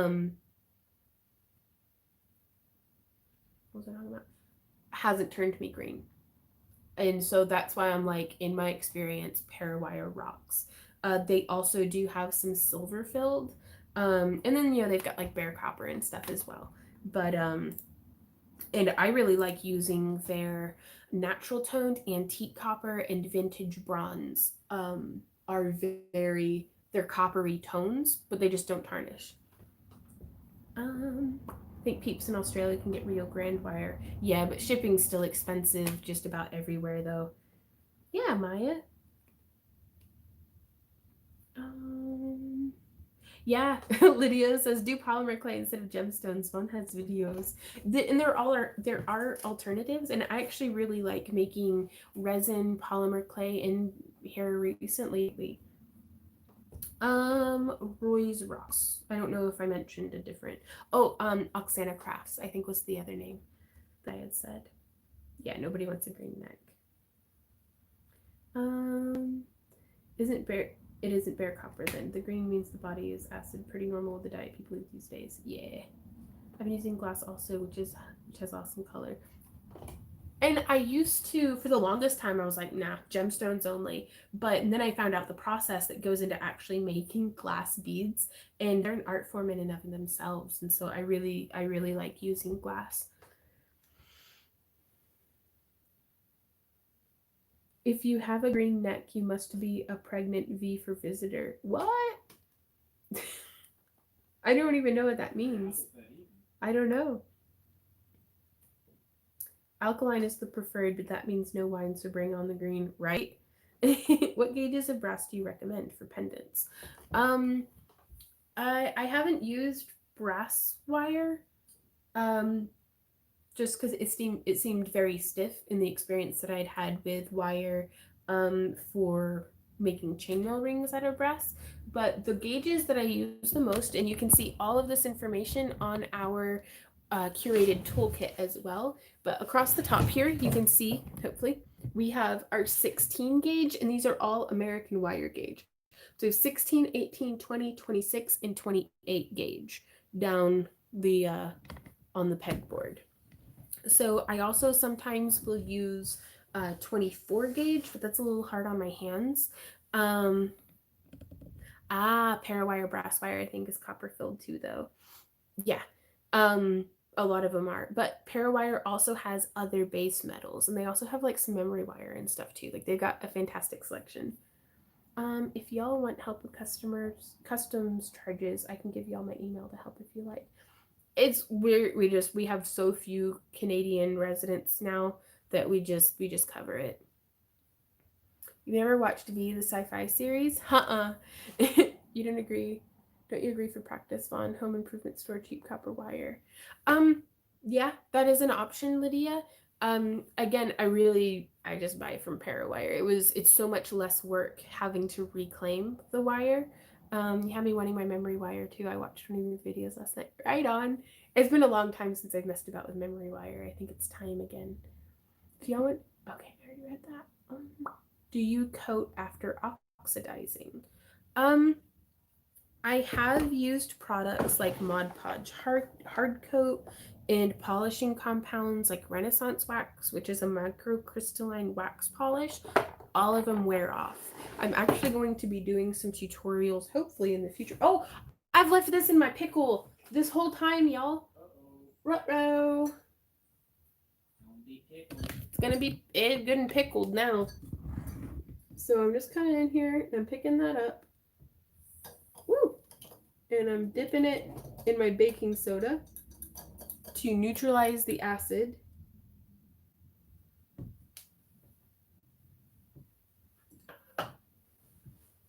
So now you can see it is all super shiny and everything. And I am going to dry it with this tissue. And we're going to do some more metalsmithing. I know we've been on here for like 3 hours, but Randy, did we have anything else we were supposed to do today except for all that other stuff we were supposed to do? Except for all that other stuff, no? I don't think it's happening today. Oh, really? Yeah. What other? Well, we're still gonna do the. I'm still gonna finish cleaning the molds. Okay. Is that why I'm lollygagging? Because I don't want to clean molds. Is it? Okay, so let's see if I can. I'm gonna need my mandrel pliers. There we go. Katrina says pretty much all metals will tarnish over time unless they're coated with something. Yeah, pretty much.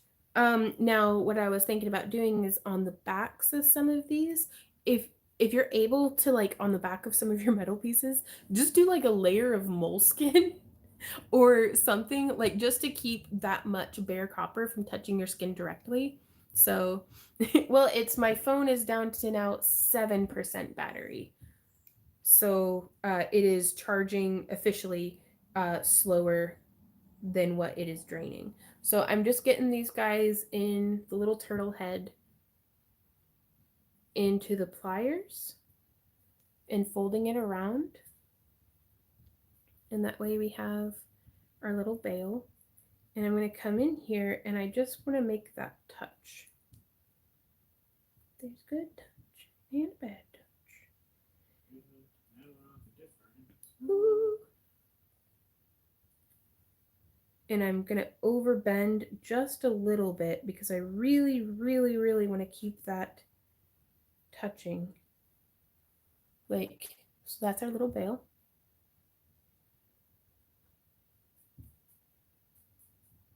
And it does not want to stay on there. Because if you don't have a lot of contact, it's not going to hold.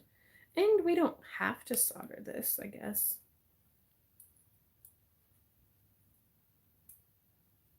But I want to. I want to make it fit. So I'm actually pressing and wiggling side to side. No, there's still a gap. Okay. So I'm going to see if I can't grip it and smush it. Yeah. Nope, that still didn't work. Dang it. Sorry, give me a sec. I'm doing jewelry. Do jewelry, leave me alone. Told you not to bother me. I'm cleaning my room. Okay.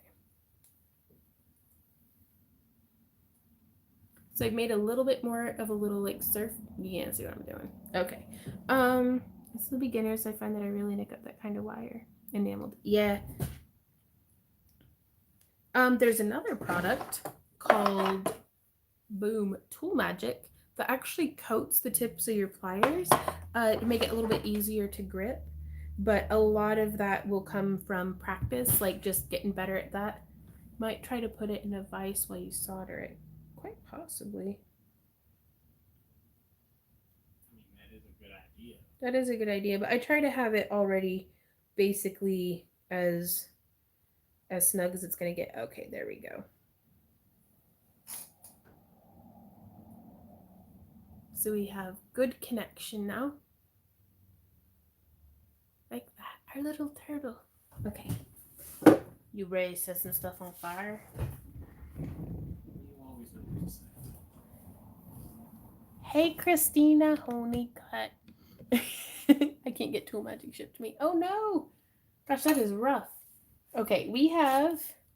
This is our solder. Like, I wish there were a way that I could help folks out with that, but it's like there's links to this in our video or toolkit. I love turtles. So I've squeezed just a bit out. They're off the tip. Still alive, Sparky. Still alive, Sparky. I've got a whole bunch of work that I don't feel like doing today, so I'm delaying myself with live streams. That way I can at least be like, no, it's live streaming. Now, to be fair, you're at what percent? I'm at like 7%, so I gotta get my shit together. Okay, let's get this turned around. Boop. There we go. Coming in a little close. Gonna zoom in. Front. There we go. So you can see I've done that little spot of solder just right there. And I'm going to get my torch lit. I don't even know what that is. And I'm going to heat up the whole piece. That way we can get it to flow. And this solder already has the flux in it. But I put it through the pickle, that way it would remove any oils and stuff that's in the way from. I really hope y'all can see this. I'm just heating it up because it's not necessarily the solder that you want to get real hot, as far as I understand it. It's the metal. And so it's fixing to flow. Did it flow? I think it flowed. Hooray! And this also is annealing it. Come on, turn off.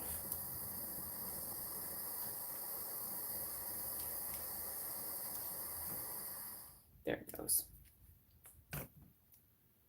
Could have used my Smith, but okay. So now I'm gonna zoom back out all the way. There we go.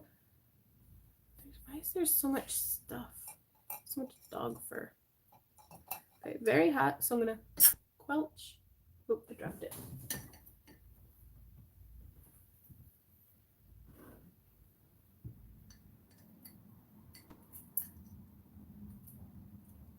Okay, so that's nice and quelched. Tissue. Like, I have a Smith mini torch, but I still really like my butane one because I'm a little afraid of my Smith mini. I don't know why. So that's how that has come out, and we're gonna test it. It joined, y'all! Okay, so I'm gonna sit this down. Now, if I weren't a lazy person, I would go out and get my Dremel from the front porch where I'm supposed to be doing work, and clean this up with the steel bristle of my Dremel, but I'm just gonna keep doing this.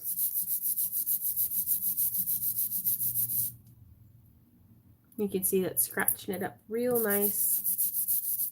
But yeah, I've got all of these tips over here for in my Dremel for like sanding it down.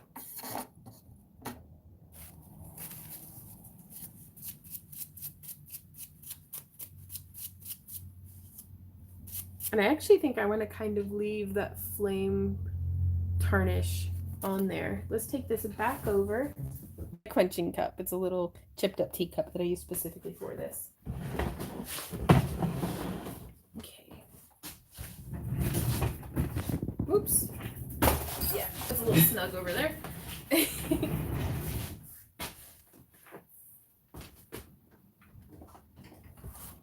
Plug that back in. Move this over here. Gosh, it's starting to get dark already. Good gravy. I guess I am like an hour over where I was supposed to stop. Okay.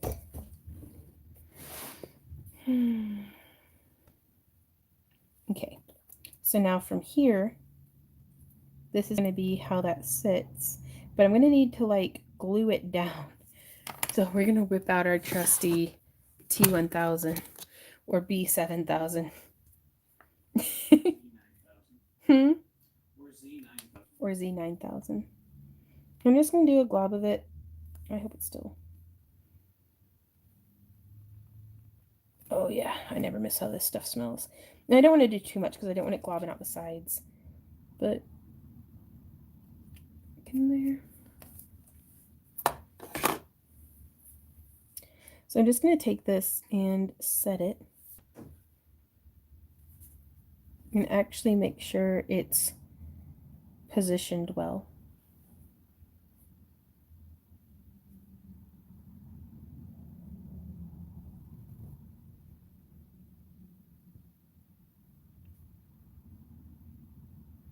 And we're just going to have to leave that, I think, to set up. But yeah, you can see how it spread to just like a spot. And we're just going to position it. Like so. And I'm going to let that dry for probably like an hour or something. Keeping it as centered up over the bale as I can. And then we will show you guys this later. Oh gosh, now my laptop's about to die too. Okay, so